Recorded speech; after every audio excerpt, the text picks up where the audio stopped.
আউযু বিল্লাহি মিনাশ শাইতানির রাজিম। বিসমিল্লাহ আসসালাতু ওয়াসসালামু আলা রাসূলিল্লাহ ওয়া আলা আলিহি ওয়া সাহবিহি ওয়া মান ওয়ালা। রব্বানা জিদনা ইলমা রব্বি ইশরাহ লি সাদরি ওয়া ইয়াসসির লি আমরি ওয়াহলুল উকদাতাম মিন লিসানি ইয়াফকাহু কওলি। আল্লাহুম্মা ফাক্কিহনা ফিদ-দ্বীন।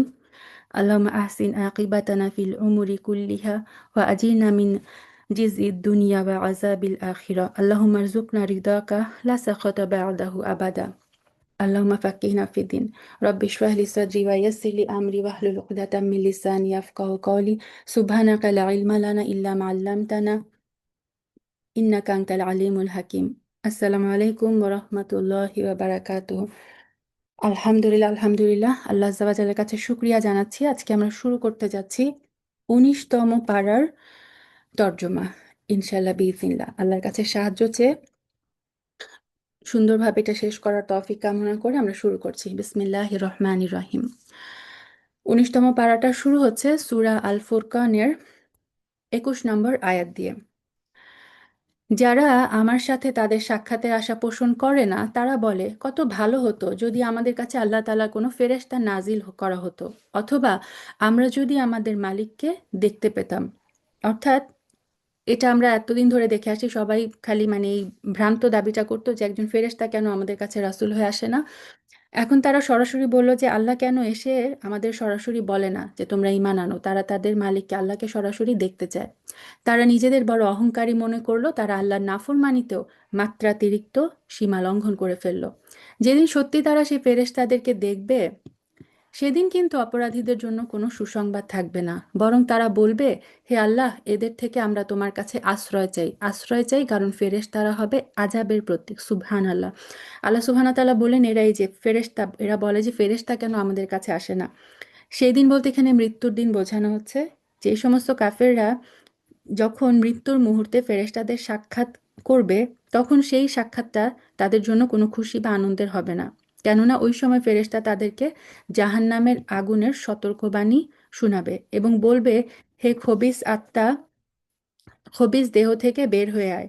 যার পর আত্মা দেহের ভিতরে দৌড়াতে এবং পালাতে থাকবে এবং ফেরেশতারা তাকে মারতে থাকবে, যেরকমটা সূরা আনফালে, সূরা আনআমে বর্ণনা দেওয়া হয়েছে। এবার আমি তাদের সেই সব কর্মকাণ্ডের দিকে মনোনিবেশ করব যা তারা দুনিয়ায় করে এসেছে। আমি তাকে উড়ন্ত ধূলিকণার মতোই নিষ্ফল করে দিব। এখানে বলা হচ্ছে হাবা আম মাংসুরা। হাবা আন হচ্ছে এমন ধূলিকণাকে বলা হয় যেটা শুধু কোনো ছিদ্র দিয়ে ঘরের ভিতরে সূর্য আলো প্রবেশ করলে দেখা যায়। আমরা অনেক সময় দেখি যে ঘরের মধ্যে যদি সূর্যের আলো ঢুকে, সেই আলোর যে রেটা, সেই রেটার মধ্যে অসংখ্য ধূলিকণা দেখা যায়, যেগুলোকে কিন্তু ইভেন হাত দিয়েও ধরা যায় না। আল্লাহ বলছেন যে কাফেরদের আমল কিয়ামতের দিনে এই সমস্ত ধূলিকণার মতো নগণ্য হবে, মূল্যহীন হবে, কারণ সেটা ছিল ঈমানবিহীন, ইখলাসবিহীন। সো আমাদের আমল গৃহীত হওয়ার জন্য দুইটা শর্ত জরুরি। ঈমান, ঈমান থাকতে হবে, ইখলাসের সাথে আল্লাহর জন্যই করতে হবে, এবং রাসূল সাল্লাল্লাহু আলাইহি সাল্লামের দেখানো নিয়ম অনুযায়ী, সুন্নাহ অনুযায়ী সে আমলটা হতে হবে। কাফেরদের মধ্যে আমলের মধ্যে যেহেতু এগুলার কোনোটাই ছিল না, তাদের আমলগুলো হয়ে যাবে সে বিক্ষিপ্ত ধূলিকণার ন্যায় নিষ্ফল। সেদিন জান্নাতের অধিবাসীদের বাসস্থান হবে উৎকৃষ্ট, তাদের বিশ্রামের জায়গা হবে অত্যন্ত মনোরম। সেই দিনকে স্মরণ করো যেদিন আসমান তার মেঘমালা নিয়ে ফেটে পড়বে আর দলে দলে ফেরেশতারা জমিনে নিয়ে আসবে। এটা হচ্ছে সেই হাসরের মাঠে, যেদিন আল্লাহ সুবহানাহু ওয়া তাআলা হিসাব নিকাশের জন্য যখন আসবেন, ফেরেশতাদের মধ্যে একটা দল আল্লাহ সুবহানাহু ওয়া তাআলার সাথে মার্চ করে নামবে। আল্লাহ সুবহানাহু ওয়া তাআলার সাথে ফেরেশতারা দলে দলে জমিনে নেমে আসবে। সেদিন চূড়ান্ত বাদশাহী হবে একমাত্র দয়াময় আল্লাহ তাআলার জন্য। যারা তাকে অস্বীকার করেছে তাদের উপর সেই দিনটা হবে বড়ই কঠিন।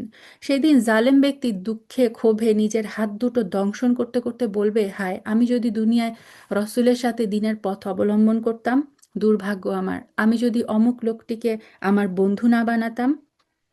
অর্থাৎ আল্লাহর যারা অবাধ্য তাদের সাথে সম্পর্ক, তাদের সাথে বন্ধুত্ব রাখাও ঠিক না, কারণ মানুষ সৎসঙ্গে ভালো হয়, অসৎ সঙ্গে কিন্তু খারাপ হয়। এই কারণে আল্লাহ সুবহানাহু ওয়া তাআলা আমাদের বারবার বলছেন যে তোমরা খ্রিস্টানদেরকে, তোমরা বিধর্মীদেরকে আউলিয়া হিসেবে গ্রহণ করো না। সেদিন মানুষ এই এমন খারাপ বন্ধুর জন্য আফসোস করবে। আমার কাছে দ্বীনের উপদেশ আসার পর সেই লোকটি আমাকে তার থেকে বিচ্যুত করে দিয়েছিল, আর শয়তান তো সবসময় মানুষকে পথভ্রষ্ট করে কেটে পড়ে।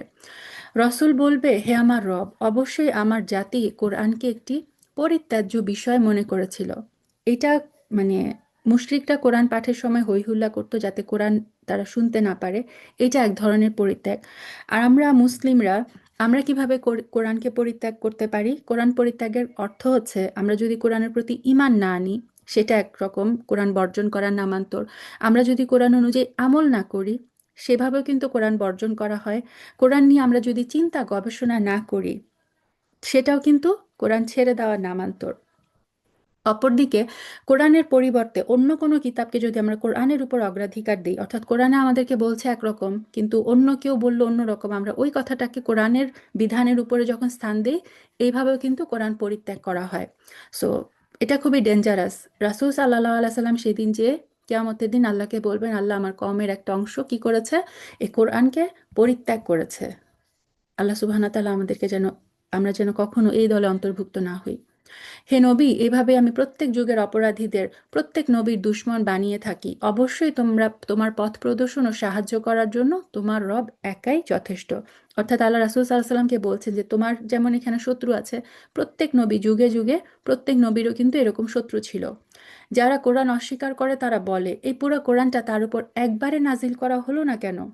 অর্থাৎ তাওরাত, ইনজিল, জাবুর যেমন একবারে অবতীর্ণ হয়েছে, কোরআন কেন একবারে নাজিল করা হলো না? কোরআন কেন খণ্ড খণ্ডভাবে নাজিল হচ্ছে? এটাও কাফিররা বলতো।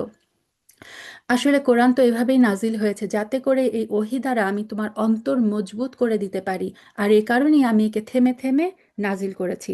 সো আল্লাহ সুবহানাহু ওয়া তাআলা কোরআনটাকে খণ্ড খণ্ডভাবে নাজিল করেছেন। এটার একটা, এটা পিছনে একটা রিজন হচ্ছে যাতে আস্তে আস্তে ধীরে ধীরে এটার মাধ্যমে রাসূল সাল্লাল্লাহু আলাইহি সাল্লামের এবং মুমিনদের অন্তর মজবুত হয়। আস্তে আস্তে যেন আমরা এটাকে অ্যাবজর্ভ করতে পারি। সুবহানাল্লাহ, মানে তাফসিরে এসেছে যে কোরআনটা হচ্ছে বৃষ্টির পানির মতো। বৃষ্টি হলে মৃত পৃথিবী যেমন জীবন ফিরে পায়, আর এই উপকার কখন হয়? যখন প্রয়োজন আর পরিমাণ মতো বৃষ্টি হবে। বছরের সমস্ত পানি যদি একবারে বর্ষণ করে ফেলা হতো, তাহলে কি হয়ে যেত? প্লাবন হয়ে যেত। সেই পানি দিয়ে জমিন কিন্তু উপকৃত হতে পারতো না। ঠিক তেমনিভাবে বৃষ্টি যেমন পরিমিত পরিমাণে পড়াটা হচ্ছে জমিনের জন্য সবচেয়ে উপকারী, কোরআনটা ধীরে ধীরে নাজিল করাটাই ছিল রাসূল সাল্লাল্লাহু আলাইহি সাল্লাম এবং মুমিনদের অন্তরের জন্য সবচেয়ে উপকারী। আল্লাহ নোজ বেস্ট। আলহামদুলিল্লাহ। ওরা তোমার কাছে যে কোনো ধরনের বিষয় নিয়ে আসুক না কেন, আমি সাথে সাথেই তোমার কাছে এর একটা যথার্থ সমাধান এনে হাজির করি এবং তার একটা সুন্দর ব্যাখ্যাও তোমাকে বলে দেয়। অর্থাৎ মুশরিকরা যখনই কিছু আপত্তি করতো, কোনো সন্দেহ করতো বা কেউ কোনো কোয়েশ্চেন করতো, আল্লাহ সুবহানাহু ওয়া তাআলা কি করতেন? কোরআনের মাধ্যমে একটা সুন্দর সমাধান দিতেন। এরা হচ্ছে সেই সব লোক যাদের কিয়ামতের দিন মুখের উপর ভর দিয়ে জাহান্নামের সামনে জড়ো করা হবে। ওদের সেই স্থানটি হবে অতি নিকৃষ্ট, ওরা নিজেরাও হবে অতিশয় পথভ্রষ্ট। অবশ্যই আমি মূসাকে তাওরাত কিতাব দান করেছি এবং তার ভাই হারুনকে আমি তার সাথে তার সাহায্যকারী বানিয়েছি। আমরা দেখে এসেছি সূরা তহায় মূসা আলাইহিস সালাম আল্লাহর কাছে সাহায্য চেয়েছিলেন যে হারুনকে আমার সাহায্যকারী বানাও। আল্লাহ সুবহানাহু ওয়া তাআলা তার সেই দোয়া কবুল করেছিলেন। আমি তাদের বলেছিলাম, তোমরা উভয় আমার হেদায়েত নিয়ে এমন এক জাতির কাছে যাও, অর্থাৎ ফেরাউনের জাতির কাছে যাও, যারা আমার আয়াতকে অস্বীকার করেছে। অতঃপর আমাকে অস্বীকার করায় আমি তাদের সম্পূর্ণরূপে বিনাশ করে দিয়েছি।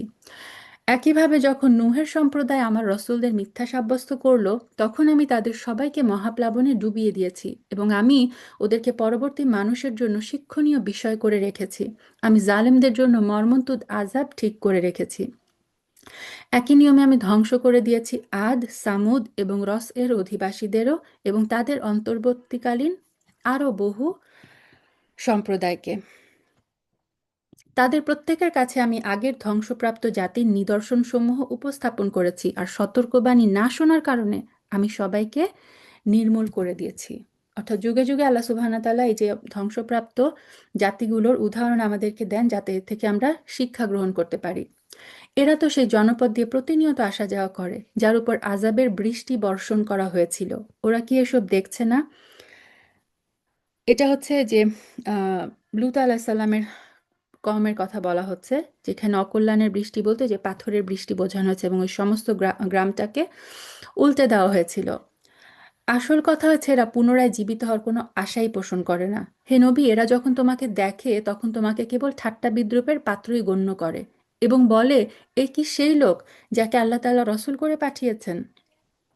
এই ব্যক্তি তো আমাদের দেবতাদের এবাদত থেকে আমাদের সম্পূর্ণরূপে বিচ্যুতই করে দিত, যদি আমরা তাদের উপর দৃঢ় প্রতিষ্ঠিত না থাকতাম। হ্যাঁ, তারা যখন আযাবকে স্বচক্ষে দেখতে পাবে, তখন ভালো করে জানতে পারবে কে তোমাদের মাঝে বেশি পথভ্রষ্ট ছিল। অর্থাৎ এই কাফেররা বলতো যে এই যে আমরা এতদিন ধরে আমাদের পূর্বপুরুষের অন্ধ অনুকরণ করছি, এই রাসূল তো আমাদেরকে প্রায় পথভ্রষ্ট করে দিচ্ছিল। মানে হচ্ছে তারা বলছে যে তারা যদি ইসলাম মেনে নেয় তারা পথভ্রষ্ট হয়ে যাবে, আর ওই যে তাদের যে বাপদাদাদের ধর্মের অন্ধ অনুকরণ, তারা ভাবছে যে ওইটাই হচ্ছে সঠিক পথ। এই অযৌক্তিক দাবি তারা করত। আল্লাহ সুবহানাহু ওয়া তাআলা বললেন, আযাবকে যখন স্বচক্ষে দেখবে তখন তারা বুঝবে কে আসলে পথভ্রষ্ট ছিল আর কে সঠিক পথের উপর ছিল। হে নবী, তুমি কি সেই ব্যক্তিকে দেখোনি যে তার কামনা বাসনাকে নিজের মাবুদ বানিয়ে নিয়েছে? এটা মানে কি? আমার মনে যা ভালো লাগে সেটা করা, মানে নিজের হাওয়াকে অনুসরণ করা। আরো আইতা মানিত্তাখাদা ইলাহাহু হাওয়া। হাওয়া হচ্ছে মনের, মানে যা ইচ্ছা তাই, সেটাকে যখন মানুষ ইলাহ বানিয়ে নেয়, ইলাহ মানে কি? তাকে উপাসনা করে, যা ইচ্ছা তাই করে, আল্লাহ কি বলেছে সেটার তোয়াক্কা করে না। তুমি কি তার মতো ব্যক্তির অভিভাবক হতে পারো? হে নবী, তুমি কি সত্যি মনে করো যে তাদের অধিকাংশ লোক তোমার কথা শুনে কিংবা এর মর্ম বুঝে? আসলে ওরা হচ্ছে পশুর মতো, বরং কোনো কোনো ক্ষেত্রে তারা তার চাইতেও বেশি পথভ্রষ্ট। সুবহানাল্লাহ। আল্লাহ বললেন যে চতুষ্পদ জীব, যে পশু, তাদেরকেও যে উদ্দেশ্যে সৃষ্টি করা হয়েছে তারা সেটাও বুঝে, কিন্তু মানুষ যাদেরকে সৃষ্টি করা হয়েছে একমাত্র ইবাদতের জন্য, নবীদের মাধ্যমে স্মরণ করিয়ে দেওয়ার পরেও এরা বুঝে না। এরা হচ্ছে পশুর চেয়েও অধম। হে নবী, তুমি কি তোমার মালিকের কুদরতের দিকে তাকিয়ে দেখো না, কিভাবে তিনি ছায়াকে বিস্তার করেছেন? তিনি ইচ্ছা করলে তাকে একই স্থানে স্থায়ী করে রাখতে পারতেন। এরপর আমি সূর্যকে তার উপর একটা স্থায়ী নির্ঘণ্ট বানিয়ে রেখেছি। এখানে আল্লাহ সুবহানাহু ওয়া তাআলা তার তাওহীদের রুবুবিয়াতের আবার বর্ণনা দিচ্ছেন যে আল্লাহ পৃথিবীতে কিভাবে ছায়া দিয়ে রেখেছেন। সুবহে সাদিক থেকে ভোর সূর্য ওঠা পর্যন্ত একটা কেমন ছায়া থাকে, ওই টাইমে রোদ থাকে না। রোদের সাথে সাথে কি করে, ছায়াটা আস্তে আস্তে গুটিয়ে যায়। তারপর আমি তাকে ধীরে ধীরে আমার দিকে গুটিয়ে আনবো। তারপর কি হয়, রোদের ছায়া চারিদিকে ছড়িয়ে পড়ে। তিনি আল্লাহ তাআলা, যিনি তোমাদের জন্য রাতকে আবরণ, ঘুমকে আরাম এবং দিনকে জেগে ওঠার সময় করে বানিয়েছেন। তিনি আল্লাহ, যিনি বৃষ্টিরূপী রহমতের সুসংবাদবাহী বায়ু প্রেরণ করেন, তারপর আসমান থেকে তার মাধ্যমে বিশুদ্ধ পানি বর্ষণ করেন। তিনিই যেন তা দিয়ে মৃত ভূখণ্ডে জীবনের সঞ্চার করতে পারেন, এবং তা দিয়ে আমি আমার সৃষ্টি করা অসংখ্য জীবজন্তু এবং মানুষের পিপাসা নিবারণ করাতে পারি। আলহামদুলিল্লাহ। আমি বারবার এই ঘটনা তাদের মাঝে সংগঠিত করি, যাতে করে তারা এই বিষয়টি থেকে শিক্ষা গ্রহণ করতে পারে। এখানে কেউ বলেছে আল্লাহ সুবহানাহু ওয়া তাআলা বৃষ্টির কথা বলছেন, এবং বৃষ্টির উপমাটা হচ্ছে কোরআনের মতো। কোরআনকেও বোঝানো হয় এবং বৃষ্টিকেও বোঝানো হচ্ছে এখানে। কিন্তু অধিকাংশ মানুষ আমার অকৃতজ্ঞতা ছাড়া আর কোনো কিছু স্বীকারই করল না। আমি চাইলে প্রত্যেকটা জনপদে এক একজন সতর্ককারী নবী পাঠাতাম। তারপর অতএব তুমি কাফেরদের পিছনে পড়ো না, তুমি বরং এর কোরআনকে দিয়ে তাদের সাথে বড় ধরনের জিহাদ করো। সুবহানাল্লাহ। আল্লাহ বললেন যে তুমি এই কাফেরদেরকে তাদের উপর ছেড়ে দাও, তুমি কোরআন দিয়ে জিহাদ করো। তিনি আল্লাহ তাআলা, যিনি একই জায়গায় দুটি সাগর একই সাথে প্রবাহিত করে রেখেছেন, একটি হচ্ছে মিষ্টি এবং সুপেয়, আরেকটি হচ্ছে লোনা এবং ক্ষার বিশিষ্ট। উভয়ের মাঝখানে তিনি একটা সীমারেখা বানিয়ে রেখেছেন, এটি একটি অনতিক্রম্য ব্যবধান। আমরা জানি যে কিছু পানি থাকে মিষ্টি পানীয়, কিছু থাকে যেমন নদীর পানি, কূপের পানি, ঝর্ণার পানি। এসব পানি আমরা খেতে পারি, মানুষ নিত্য প্রয়োজনে ব্যবহার করতে পারে। আর সমুদ্রের পানি, সেগুলো হচ্ছে লবণাক্ত পানি। সুবহানাল্লাহ। আল্লাহ সুবহানাহু ওয়া তাআলা পানির মধ্যে আবার লবণাক্ত এবং মিষ্টি দুই টাইপ বানিয়েছেন, এবং একটা আরেকটাকে কখনো ক্রস করে না, দুইটা মিক্স হয়ে যাচ্ছে না। মিষ্টি পানি কখনো লবণাক্ত হয়ে যাচ্ছে না, লবণাক্ত পানি কখনো মিষ্টি হয়ে যাচ্ছে না। এক অদৃশ্য ব্যারিয়ার দিয়ে আল্লাহ সুবহানাহু ওয়া তাআলা এটাকে, দুইটাকে বিভক্ত রেখেছেন। তিনি মহান সেই সত্তা, যিনি মানুষকে এক বিন্দু পানি থেকে সৃষ্টি করেছেন। তারপর তিনি তাকে রক্ত সম্পর্ক দ্বারা পরিবার এবং বৈবাহিক বন্ধন দ্বারা শ্বশুরালয়ে পরিণত করেছেন। অর্থাৎ আমাদের মেইনলি দুই ধরনের রিলেটিভস থাকে, একটা হচ্ছে ব্লাড রিলেশন, আরেকটা হচ্ছে বিয়ের মাধ্যমে যে, মানে ইনলজের যে রিলেশন সেটা। তোমাদের রব প্রভূত ক্ষমতাবান। তারা আল্লাহর বদলে এমন সব কিছুর ইবাদত করে যা না তাদের কোনো উপকার করতে পারে, না তাদের কোনো ক্ষতি করতে পারে। আসলে কাফের নিজের মালিকের মোকাবেলায় বিদ্রোহীদেরই বেশি সাহায্যকারী হয়। হে নবী, আমি তো তোমাকে কেবল জান্নাতের সুসংবাদদাতা এবং জাহান্নামের সতর্ককারী রূপেই পাঠিয়েছি। তুমি বলো, আমি তো তোমাদের কাছে এর জন্য কোনো পারিশ্রমিক চাই না। হ্যাঁ, আমি চাই প্রত্যেকটা ব্যক্তি যেন তার রব পর্যন্ত পৌঁছার সঠিক রাস্তা অবলম্বন করে। সো রাসূল সাল্লাল্লাহু আলাইহি সাল্লাম কেন আমাদেরকে এই হেদায়েতের নির্দেশ দিয়েছেন? তার দায়িত্ব জাস্ট গাইড করা, সঠিক পথ পর্যন্ত সিরাত মুস্তাকিমের দিকে আমাদেরকে ডিরেকশন দেওয়া। এর বিনিময়ে তিনি পার্থিব কোনো কিছু চান নাই। হে নবী, তুমি সেই চিরঞ্জীব সত্তার উপর নির্ভর করো যার মৃত্যু নেই। তুমি তার সপ্রশংস পবিত্রতা মহিমা ঘোষণা করো। তার বান্দাদের গুনাহ খাতা সম্পর্কে তার অবগত হওয়াই যথেষ্ট। তিনি আল্লাহ তাআলা, যিনি আকাশ, পৃথিবী এবং এদের মধ্যবর্তী সব কিছু 6 দিনে সৃষ্টি করেছেন। তারপর তিনি তার আরশে সমাসীন হন। তিনি অতি দয়াবান। তার মর্যাদা সম্পর্কে সেই লোককে তুমি জিজ্ঞাসা করো যে এই সম্পর্কে অবগত আছেন। যখন ওদের বলা হয় তোমরা দয়াময় আল্লাহ তাআলার প্রতি সাজদানবত হও, তখন তারা বলে, দয়াময় আল্লাহ আবার কে? যাকেই তুমি সাজদা করতে বলবে তাকেই কি আমরা সাজদা করব? বস্তুত তোমার এই আহ্বান তাদের বিদ্বেষকে বরং আরো বানিয়ে দিয়েছে। এটা সাজদার আয়াত। এই আয়াত শোনা মাত্র আমাদের আমাদের সাজদা করতে হবে, কারণ আল্লাহ বললেন এখানে দয়াময় আল্লাহর প্রতি তুমি সাজদা করো। কত মহান সেই সত্তা, যিনি আসমানে অসংখ্য গম্বুজ বানিয়েছেন, এর মাঝে তিনি আবার সৃষ্টি করেছেন প্রদীপ সম একটি সূর্য এবং জ্যোতির্ময় চাঁদ। এখানে যে বুরুজ, বুরুজের একটা অর্থ হচ্ছে নক্ষত্র, অর্থাৎ আল্লাহ সুবহানাহু ওয়া তাআলা আকাশে সূর্য এবং সূর্য এবং অসংখ্য তারা বানিয়েছেন। তিনি রাত এবং দিনকে পরস্পরের অনুগামী করেছেন, অর্থাৎ একটার পর একটা ক্রমাগত কিন্তু আসতে থাকে, মানে সিমলেস, এটার মধ্যে কোনো ব্রেক নাই। এসব আয়োজন তাদের জন্য যারা এসব কিছু থেকে শিক্ষা গ্রহণ করে কিংবা সেজন্য আল্লাহর কৃতজ্ঞতা জ্ঞাপন করতে চায়। দয়াময় আল্লাহ তাআলার বান্দা তো তারা। এই যে 63 নম্বর আয়াত থেকে লাস্ট পর্যন্ত সূরা ফুরকানের, এটা হচ্ছে রহমানের বান্দাদের বৈশিষ্ট্য, ইবাদুর রহমান। এই আয়াতগুলো নিয়ে ইনশাল্লাহ আমরা একসময় ডিটেলস আলোচনা করব, ইনশাল্লাহ বিইذনিল্লাহ। বা ইবাদুর রহমান, দয়াময় আল্লাহ রহমানের বান্দা কারা? রহমান আল্লাহ তাআলার বান্দা তো হচ্ছে তারা যারা জমিনে নেহায়েত বিনম্রভাবে চলাফেরা করে। যখন জাহেল ব্যক্তিরা খারাপভাবে তাদের সম্বোধন করে, তখন তারা বলে, তোমাদের উপর শান্তি বর্ষিত হোক, সালাম। কলু সালামা। সালাম বলার অর্থ হচ্ছে মুখ ফিরিয়ে নেওয়া, তর্ক বিতর্ক ছেড়ে দেওয়া। সো আল্লাহর বান্দারা, রহমানের বান্দারা যখন কোনো জাহেল আর মূর্খ লোকদের সাথে তারা কখনো তর্কে জড়ায় না। যদি দেখে যে জাহেল মূর্খরা অযথা বিষয়ের উপর তর্ক করতে আসছে, রহমানের বান্দারা এদেরকে সালাম বলে সেখান থেকে সরে যায় এবং সে বিতর্ক এড়িয়ে চলে। রহমানের বান্দাদের আরেকটা বৈশিষ্ট্য হচ্ছে যারা তাদের মালিকের উদ্দেশ্যে সাজদাবনত হয় এবং দণ্ডায়মান থেকে তাদের রাতগুলো কাটিয়ে দেয়। দেখেন যে ইয়াবিতুন আলী রব্বিহিম, তারা রাতে জেগে থাকে। রাতে জেগে তারা কি করে? রাত জেগে তারা সাজদানবত হয়ে তাদের মালিকের উদ্দেশ্যে রাত কাটায়, অর্থাৎ তারা তাহাজ্জুদের সালাত আদায় করে। এটা হচ্ছে রহমানের বান্দাদের স্পেশাল কোয়ালিটি। রহমানের বান্দারা বলে, হে আমাদের রব, তুমি আমাদের কাছ থেকে জাহান্নামের আযাবকে সরিয়ে নাও। অবশ্যই তার আযাব তো নিশ্চিত বিনাশ। আশ্রয় এবং থাকার জন্য তা আসলেই একটা নিকৃষ্ট জায়গা। রহমানের বান্দারা যখন খরচ করে তখন অপব্যয় করে না, আর আবার কোনো ধরনের কার্পণ্যও করে না, বরং তাদের ব্যয় সবসময় এই দুয়ের মধ্যবর্তী একটি ভারসাম্যমূলক অবস্থায় প্রতিষ্ঠিত থাকে। অর্থাৎ তারা কোনো কিপটামিও করে না, আবার তারা বেহিসাবি খরচও করে না। যারা আল্লাহ তাআলার সাথে অন্য কোনো মাবুদকে ডাকে না, যথার্থ কারণ ব্যতি রেখে যাকে হত্যা করা আল্লাহ তাআলা হারাম করেছেন তাকে তারা হত্যা করে না, অর্থাৎ যে মুরতাদকে হত্যা করা অ্যালাউড, তারপর হচ্ছে নিজের জান বাঁচানোর জন্য, এছাড়া বিনা প্রয়োজনে সে কাউকে হত্যা করে না। রহমানের বান্দারা ব্যভিচার করে না, তারাই মূলত আল্লাহর নেক বান্দা। অপরদিকে যে ব্যক্তি এসব অপরাধ করবে সে তার গুনাহের শাস্তি ভোগ করবে। কিয়ামতের দিনে তার জন্য এই শাস্তি আরো বাড়িয়ে দেওয়া হবে, সেখানে সে অপমানিত হয়ে চিরকাল পড়ে থাকবে।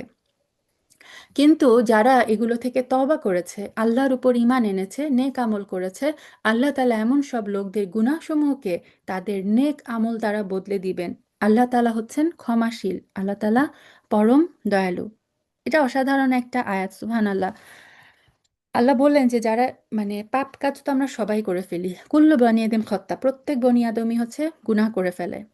কিন্তু তারপর ইল্লামান তাবা, প্রথমে হচ্ছে তবা করতে হবে, ওয়া আমানা, ইমান আনতে হবে, ওয়া আমালাং সালিহা, এবং আমলে সালেহ যদি করে রহমানের বান্দারা, আল্লাহ বললেন ফাউলাইকা ইউবাদদিলুল্লাহু, আল্লাহ বদল করে দিবেন। কি বদল করে দিবেন? সাইয়্যাত, তার খারাপ কাজকে হাসানাত, হাসানাত দিয়ে বদল করে দিবেন। সো মানুষ, মানে মানুষের তবা করে যদি কেউ আল্লাহর কাছে ফিরে আসে, সেটা যদি তাওবাতু নাসুহা হয়, আল্লাহ সুবহানাহু ওয়া তাআলা কি করবেন, তার সব খারাপ কাজগুলোকে, গুনার কাজগুলোকে নেক আমল দিয়ে বদল করে দিবেন। রাসূল সাল্লাল্লাহু আলাইহি সাল্লাম বলেছেন যে আমি ওই ব্যক্তিকে জানি যে সর্বশেষে জান্নাতে প্রবেশ করবে, সর্বশেষে যে জাহান্নাম থেকে বের হবে সে হবে ওই ব্যক্তি কিয়ামত দিবসে যার ছোট ছোট পাপগুলো তুলে ধরা হবে আর বড় বড় পাপগুলোকে একদিকে রেখে দেওয়া হবে। তাকে বলা হবে তখন, তুমি কি অমুক অমুক দিন অমুক অমুক পাপ করেছিলে? সে বলবে হ্যাঁ, সব স্বীকার করবে, অস্বীকার করার কোনো ক্ষমতা সেদিন তার থাকবে না। তারপরে আল্লাহ সুবহানাহু ওয়া তাআলা বলবেন, যাও, তোমার প্রত্যেক পাপের বদলে এক একটা নেকি। আল্লাহর দয়া দেখে, মানে রাসূল সাল্লাল্লাহু আলাইহি সাল্লাম যখন এই হাদিসটা বর্ণনা করলেন, এই কথা বলে তিনি হেসে ফেলেন, এমনকি তার দাঁত মোবারক পর্যন্ত দেখা গিয়েছিল।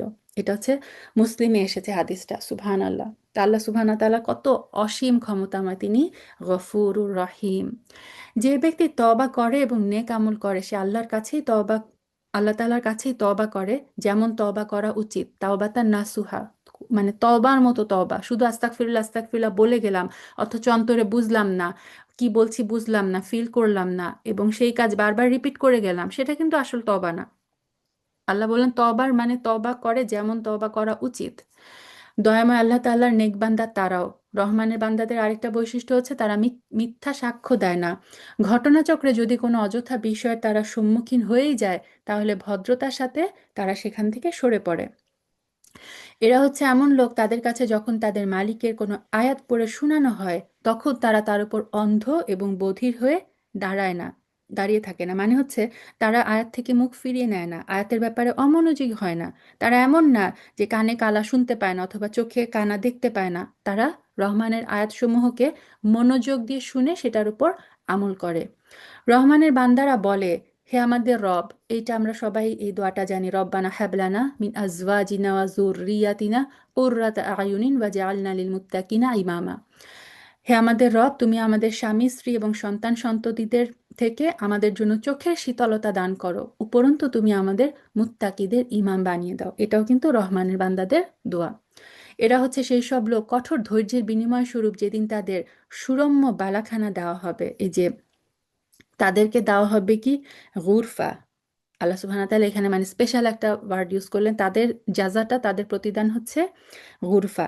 তো গুরফা কি, গুরফার অর্থ হচ্ছে উঁচু কক্ষ, উপরতলার কক্ষ। আপনারা দেখবেন যে এখানেও মানে যত উপরের তলা যাবেন ভিউ তত সুন্দর, বাড়ির দাম কি হয়, বেশি হয়। তো গুরফা হচ্ছে এরকম উঁচু তলার কক্ষ।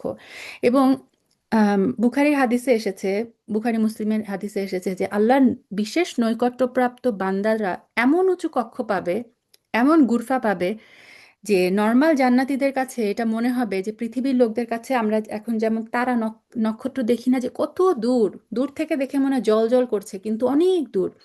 সাধারণ জান্নাতীদের তুলনায় এই গুরফাগুলো হবে এত দূরে, মানে তাদের এত হাই লেভেলের জান্নাতে আল্লাহ সুবহানাহু ওয়া তাআলা তাদেরকে দিবেন। এবং রাসূল সাল্লাল্লাহু আলাইহি সাল্লাম আরেকটা হাদিসে বলেছেন যে জান্নাতে এমন কক্ষ থাকবে যার ভিতরের অংশ বাইরে থেকে, বাইরের অংশ ভিতর থেকে দৃষ্টিগোচর হবে। লোকেরা জিজ্ঞাসা করলো, হে আল্লাহ রাসূল, এসব কক্ষ কাদের জন্য? তিনি বললেন, যে ব্যক্তি সৎ এবং পবিত্র কথা বলে, প্রত্যেক মুসলিমকে সালাম করে, ক্ষুধার্তকে আহার করায়, এবং রাত্রে যখন সবাই নিদ্রিত থাকে তখন সে তাহাজ্জুদের সালাত আদায় করে। সুবহানাল্লাহ। আল্লাহুম্মা জাল্লা মিনহুম। আচ্ছা, এই গুরফাতে কি করা হবে? ফেরেশতাদের পক্ষ থেকে তাদের অভিবাদন এবং সালাম সহ অভ্যর্থনা জানানো হবে। সেখানে তারা চিরকাল থাকবে। কত উৎকৃষ্ট সেই জায়গা আশ্রয় নেওয়ার জন্য, কত সুন্দর সেই জায়গা থাকার জন্য। হে নবী, তুমি বলো, তোমরা যদি তাকে না ডাকো, তাতে তোমার রব তোমাদের মোটেই পরোয়া করবেন না।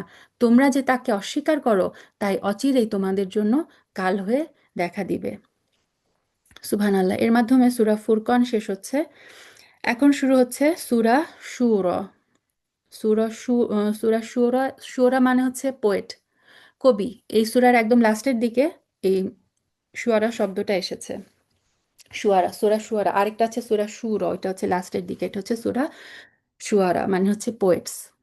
227 আয়াতের একটা সূরা, মক্কায় অবতীর্ণ। বিসমিল্লাহির রহমানির রহিম। শুরু হচ্ছে হুরুফুল মুকাত্তাআত দিয়ে, ত, সিন, মিম। এগুলো হচ্ছে সুস্পষ্ট গ্রন্থের কিছু আয়াত। হে নবী, তারা যে ঈমান আনছে না, সেই দুঃখে মনে হচ্ছে তুমি তোমার জীবনটাই ধ্বংস করে দিবে। এটা আমরা সূরা কাহাফেও দেখে এসেছি। আল্লাহ সুবহানাহু ওয়া তাআলা বলছেন, রাসূল সাল্লাল্লাহু আলাইহি ওয়াসাল্লাম মানুষের প্রতি তিনি রহমাতুল লিল আলামিন ছিলেন। মানুষ যে হেদায়েত গ্রহণ করছে না এটাতে তিনি এত ব্যাকুল হয়ে যেতেন। আল্লাহ সুবহানাহু ওয়া তাআলা তার নবীর সে অন্তরের ফিলিংসটা এখানে বলছেন যে মনে হচ্ছে তুমি কষ্টে তোমার জীবন ধ্বংস করে দিচ্ছ। আমি চাইলে এদের উপর আসমান থেকে এমন নিদর্শন নাজিল করতে পারি, ফলে তাদের গর্দান তার সামনে ঝুঁকে যাবে। এমন হয়নি যে দয়াময় আল্লাহর কাছ থেকে এদের কাছে নতুন কোনো উপদেশ এসেছে, অর্থাৎ তারা তো জানতো যে এরকম কিছু আসবে, কিন্তু তারা তা থেকে মুখ ফিরিয়ে নেয়নি। অর্থাৎ যত এই পর্যন্ত যত মানুষের কাছেই যত মানে যুগে যুগে মানুষদের কাছে আল্লাহ নবীর মাধ্যমে হেদায়েত পাঠিয়েছেন, এবং মানুষ কি করেছে, একদল সবসময় মুখ ফিরিয়ে নিয়েছে। এরা যেহেতু আল্লাহর আযাবকে অস্বীকার করেছে, তাই অচিরেই তাদের কাছে সেই খবর এসে হাজির হবে যা নিয়ে তারা ঠাট্টা বিদ্রূপ করত। অর্থাৎ এই যে আল্লাহর আয়াতকে মিথ্যা জ্ঞান করার পরিণামস্বরূপ আল্লাহর শাস্তি কি করবে, তাদেরকে পাকড়াও করে ফেলবে। এরা কি জমিনের দিকে নজর দেয় না? আমি কত কত উৎকৃষ্ট ধরনের জিনিসপত্র তাতে উৎপাদন করাই, নিশ্চয়ই এর মাঝে ছড়িয়ে আছে আমার সৃষ্টি কৌশলের নিদর্শন, কিন্তু তাদের অধিকাংশ মানুষই বিশ্বাসী নয়। অবশ্যই তোমার রব পরাক্রমশীল, পরম দয়ালু। হে নবী, তুমি তাদের কাহিনী শোনাও। এখন থেকে শুরু হচ্ছে বিভিন্ন নবীদের স্টোরি, আল্লাহ সুবহানাহু ওয়া তাআলা বলছেন। এবং আম, নূহ আলাইহিসসালাম থেকে দেখবেন যে প্যাটার্নগুলো সেম সেম কথা রিপিট হয়, এবং খুব ছোট ছোট আয়াতের এই সূরাটা মানে হিফজ করার জন্য খুব ইজি। সেম কথায় বারবার রিপিট হয়। প্রথমে শুরু হচ্ছে মূসার কাহিনী দিয়ে। হে নবী, তুমি তাদের সেই কাহিনী শোনাও যখন তোমার রব মূসাকে ডাকলেন, সে যেন দিনের দাওয়াত নিয়ে জালিম জাতির কাছে যায়, ফেরাউন জাতির কাছে। তারা কি আমার ক্রোধকে ভয় করবে না? সে বলল, হে আমার রব, আমি আশঙ্কা করছি তারা আমাকে মিথ্যা সাব্যস্ত করবে। এই আশঙ্কায় আমার হৃদয় সংকীর্ণ হয়ে আসছে। আমার জিহ্বাও তো ভালো করে কথা বলতে পারে না। সো কোনো কোনো মুফাসসিরগণ বলেছেন যে মুসা আলাহিস সালাম যখন ছোট ছিলেন, ছোটবেলায় তার মুখে তিনি আগুনের আঙ্গার ভরে নিয়েছিলেন। তো এই আগুন দিয়ে তার জিহ্বাটা মানে পুড়ে গিয়েছিল মুখের অংশ, সে কারণে তিনি একটু স্টাটার করতেন, একটু তোতলাতেন। তো মুসা আল্লাহ সাল্লাম বললেন যে আমার জিহ্বাও তো ভালো করে কথা বলতে পারে না, আমার সাহায্যের জন্য তুমি হারুনের কাছেও নবুয়ত পাঠাও, হারুনকেও আমার সাহায্যকারী করে দাও। তাছাড়া আমার উপর তাদের আগে থেকে একটা অপরাধজনিত অভিযোগ আছে, তাই আমি ভয় করছি তারা আমাকে মেরে ফেলবে। এখানে সেই হত্যার প্রতি ইঙ্গিত করা হচ্ছে, যেটা মুসা আল্লাহ সাল্লাম আসলে অনিচ্ছাকৃতভাবে তার দ্বারা একটা হত্যা হয়ে গিয়েছিল। সে কিবতি অর্থাৎ ফেরাউনের জাতির একজন লোককে তিনি হত্যা করে ফেলেছিলেন। তো সেই কারণে ফেরাউন মুসা আলাহিসাল্লামকে মানে হত্যার প্রতিশোধ যদি নেয়, মুসা আলাহিসাল্লাম চিন্তা করছিলেন ওই হত্যার পরে কিন্তু তিনি মিশর থেকে চলে গিয়েছিলেন মাদিয়ানে। তো আল্লাহ যখন আবার বললেন যে মুসা তুমি ফেরাউনের কাছে যাও মিশরে, তখন মুসা আলাহিসাল্লামের মনে হলো যে ফিরাউন, আমি যদি এখন যাই, ফেরাউন যদি আমাকে সেই হত্যার প্রতিশোধ নেয়। আল্লাহ তাআলা বললেন, না, তা কখনো হবে না। আমার আয়াত নিয়ে তোমরা উভয় তার কাছে যাও, আমি তো তোমাদের সাথেই আছি, আমি সব কিছু শুনতে পাই। আল্লাহ তার নবীকে সান্ত্বনা দিলেন যে আমি তোমার সাথে আছি, ভয় পেও না। তোমরা দুজন ফেরাউনের কাছে যাও, অর্থাৎ তুমি এবং হারুন। তোমরা তাকে বলো, আমরা সৃষ্টি করলে রব, আল্লাহ তাআলার প্রেরিত রসূল। তাকে আরো বলো, তুমি বনি ইসরাইলদের আমার সাথে যেতে দাও। ফেরাউন এসব শুনলো এবং শুনে বলল, হে মুসা, আমরা কি তোমাকে আমাদের তত্ত্বাবধানে রেখে লালন পালন করিনি? তুমি তো তোমার জীবনের বেশ কয়েকটি বছর আমাদের মধ্যে অতিবাহিত করেছো। সো ফেরাউন কি করলো, মুসা আল্লাহ সাল্লাম এসে যখন দাওয়াত দিল, মুসা আল্লাহ সাল্লামকে ফেরাউন বলল যে ছোটবেলায় আমি তোমাকে লালন পালন করে বড় করিনি? তুমি কি সেই ব্যক্তি না যে আমার কোলে আমার বাড়িতে লালিত পালিত হয়েছো, যখন আমি বনি ইসরায়েলদের সন্তানদের হত্যা করেছি? অর্থাৎ সে মুসা আল্লাহ সাল্লামের উপরে মানে আম, মনে করা দিতে চেল যে আমি তোমার জন্য কি কি করেছি, ছোটবেলায় আমি তোমাকে লালন পালন করেছি, আমার এখানে থেকে তুমি বড় হয়েছো, আর এখন তুমি এসে বলছো যে আমি রব না, আমাকে তুমি অন্য রবের দাওয়াত দিতে এসেছো। তখন তোমার যা কিছু করার ছিল তুমি তা করেছো, তুমি তো দেখছি ভারী অকৃতজ্ঞ মানুষ। Common human psychology, emotional blackmail করার চেষ্টা। মোট কথা হচ্ছে যে আমার খেয়ে আমার দলের লোককে হত্যা করেছো, আবার এখন আমার কাছে এসেছো, আমার প্রতি অকৃতজ্ঞতা প্রকাশ করছো, তুমি ভীষণ অকৃতজ্ঞ। মুসা আলাহিসাল্লাম সাল্লাম বললেন, হ্যাঁ, আমি তখন এই কাজটা একান্ত না জানা অবস্থায় করে ফেলেছি, অর্থাৎ এটা কোনো ইচ্ছাকৃত হত্যা ছিল না। মুসা আলাহিসাল্লাম সাল্লাম জাস্ট একটা ঘুষি মেরেছিলেন, সেই ঘুষিতে ওই লোক মরে গিয়েছে, এবং এটা হয়েছিল নবুয়ত পূর্বের আগের ঘটনা। তারপর আমি যখন তোমাদের কাছ থেকে প্রতিশোধের ব্যাপারে ভয় পেয়ে গেলাম, এবং তখন আমি তোমাদের কাছ থেকে পালিয়ে গেলাম। তারপর আমার রব আমাকে বিশেষ জ্ঞান দান করলেন এবং আমাকে তিনি রসুলদের দলে সামিল করলেন। তো মুসা আলাহিসাল্লাম তার স্টোরি বললেন যে এরপর আমি যখন পালিয়ে গেলাম, আমার রব এখন আমাকে তাওরাত দিয়েছে এবং এই স্পেশাল যে মর্যাদা, তিনি আমাকে রসুল হিসেবে মনোনীত করেছেন। আর তোমার রাজপরিবারের সে অনুগ্রহ, যেই কথা বলে তুমি আমাকে খোঁটা দিলে, তার মূল কারণ ছিল তুমি বনি ইসরায়েলদের নিজেদের গোলাম বানিয়ে রেখেছিলে। তো মুসা আলাহিসাল্লাম সাল্লাম ও ফেরাউনকে বলল যে এটা তুমি আমার প্রতি যা করেছো সেটা ছিল উত্তম অনুগ্রহ। তুমি আমাকে দাস বানাও নাই, বরং তুমি আমাকে মুক্ত রেখেছো, আমাকে সন্তানের মতো লালন পালন করেছো। কিন্তু আমার এই পুরা বাকি জাতিকে তো তুমি গোলাম বানিয়ে রেখেছো। ফেরাউন বনি ইসরায়েলকে তার দাস বানিয়ে রেখেছিল। তো মুসা আল্লাহ সাল্লামের কথাটার মিনিং হচ্ছে এই যে এই এত অত্যাচার, পুরা জাতিকে দাস বানানোর বিনিময়ে তুমি আমার প্রতি যে সামান্য অনুগ্রহ করেছো সেটার মূল্য কতটুকু? ফেরাউন বলল, আচ্ছা, সৃষ্টিকুলের রব আবার কে? এখন মুসা আলাহিসাল্লাম সাল্লাম রবের পরিচয় দিচ্ছেন। সে বলল, তিনি হচ্ছেন আসমান এবং জমিন এবং উভয়ের মধ্যবর্তী যা কিছু আছে সব কিছুর রব, যদি তোমরা এই কথাটা বিশ্বাস করতে। ফেরাউন তখন এই কথা শুনে তার আশেপাশে যারা বসা ছিল তার সভাসদদের বলল, তোমরা কি শুনছো মুসা কি বলছে? সে বলল, তিনি তোমাদের রব এবং রব তোমাদের পূর্বপুরুষদেরও। ফেরাউন তার দলবলকে বলল, তোমাদের কাছে পাঠানো তোমাদের এই রাসূল হচ্ছে আসলে এক বদ্ধ পাগল। সে বলল, তিনি পূর্ব পশ্চিম উভয় দিকের রব। মুসা আলাহিসাল্লাম সাল্লাম তার রবের পরিচয় দিয়ে যাচ্ছেন। তিনি পূর্ব পশ্চিম উভয়ের রব, আরও রব এই দুইয়ের মাঝখানে যা কিছু আছে সেসব কিছুরও, যদি তোমরা অনুধাবন করতে। তখন ফেরাউন বলল, হে মুসা, যদি তুমি আমাকে বাদ দিয়ে অন্য কাউকে মাবুদ হিসেবে গ্রহণ করো, তাহলে আমি অবশ্যই তোমাকে জেলে ভরবো। ফেরাউন বলতো যে সে হচ্ছে রব, আনা রব্বকুমুল আলা। মুসা বলল, আমি যদি তোমার সামনে নবুয়তের কোনো সুস্পষ্ট দলিল প্রমাণ হাজির করি, তারপরেও তুমি এমনটি করবে? ফেরাউন বলল, যাও নিয়ে আসো সেই দলিল প্রমাণ, যদি তুমি সত্যবাদী হও। তারপর মুসা আল্লাহ সাল্লাম তার লাঠিটাকে জমিনে নিক্ষেপ করলো। তৎক্ষণাৎ সেটা একটা দৃশ্যমান অজগর হয়ে গেল। আর দ্বিতীয় নিদর্শন হিসেবে মুসা আল্লাহ সাল্লাম বগল থেকে তার হাত বের করলো। সাথে সাথে তা দর্শকদের সামনে চমকাতে লাগলো, একদম চাঁদের টুকরার মতো চমকাচ্ছিল। তো মুসা আল্লাহ সাল্লাম তার এই দুইটা মুজিজা পেশ করলেন। ফেরাউন তার আশেপাশের উপদিষ্ট দরবারের বড় আমলাদের বলল, এ তো দেখছি আসলেই একজন সুদক্ষ জাদুকর। এসব মুজিজাকে সত্য, মানে সে কিন্তু বলেছিল আচ্ছা মুজিজা দেখাও, মুজিজা দেখানোর পরে সে সেটা না মেনে নিয়ে সে বলল এটা তো জাদু। সে তার জাদুর শক্তি দিয়ে তোমাদের দেশ থেকে তোমাদেরকে বের করে দিতে চায়। সো তার লোকদেরকে উস্কাচ্ছিল যে দেখো, মুসা তার জাদুর মাধ্যমে তার টার্গেট হচ্ছে তোমাদেরকে তোমাদের দেশ থেকে বের করে দেওয়া। বলো, এখন তোমরা আমাকে এই ব্যাপারে কি পরামর্শ দিবে? তার সভাসদরা বলল, তুমি তাকে এবং তার ভাইকে কিছুটা অবকাশ দাও। এই সুযোগে শহরের বন্দরে জাদুকরদের নিয়ে আসার ফরমান দিয়ে সংগ্রাহকদের পাঠিয়ে দাও, অর্থাৎ সমস্ত জাদুকরদের সংগ্রহ করো, একত্রিত করো এবং মুসাকে জাদুতে হারিয়ে দাও। তারা যেন প্রত্যেকটা সুদক্ষ জাদুকরকে তোমার সামনে এনে হাজির করে।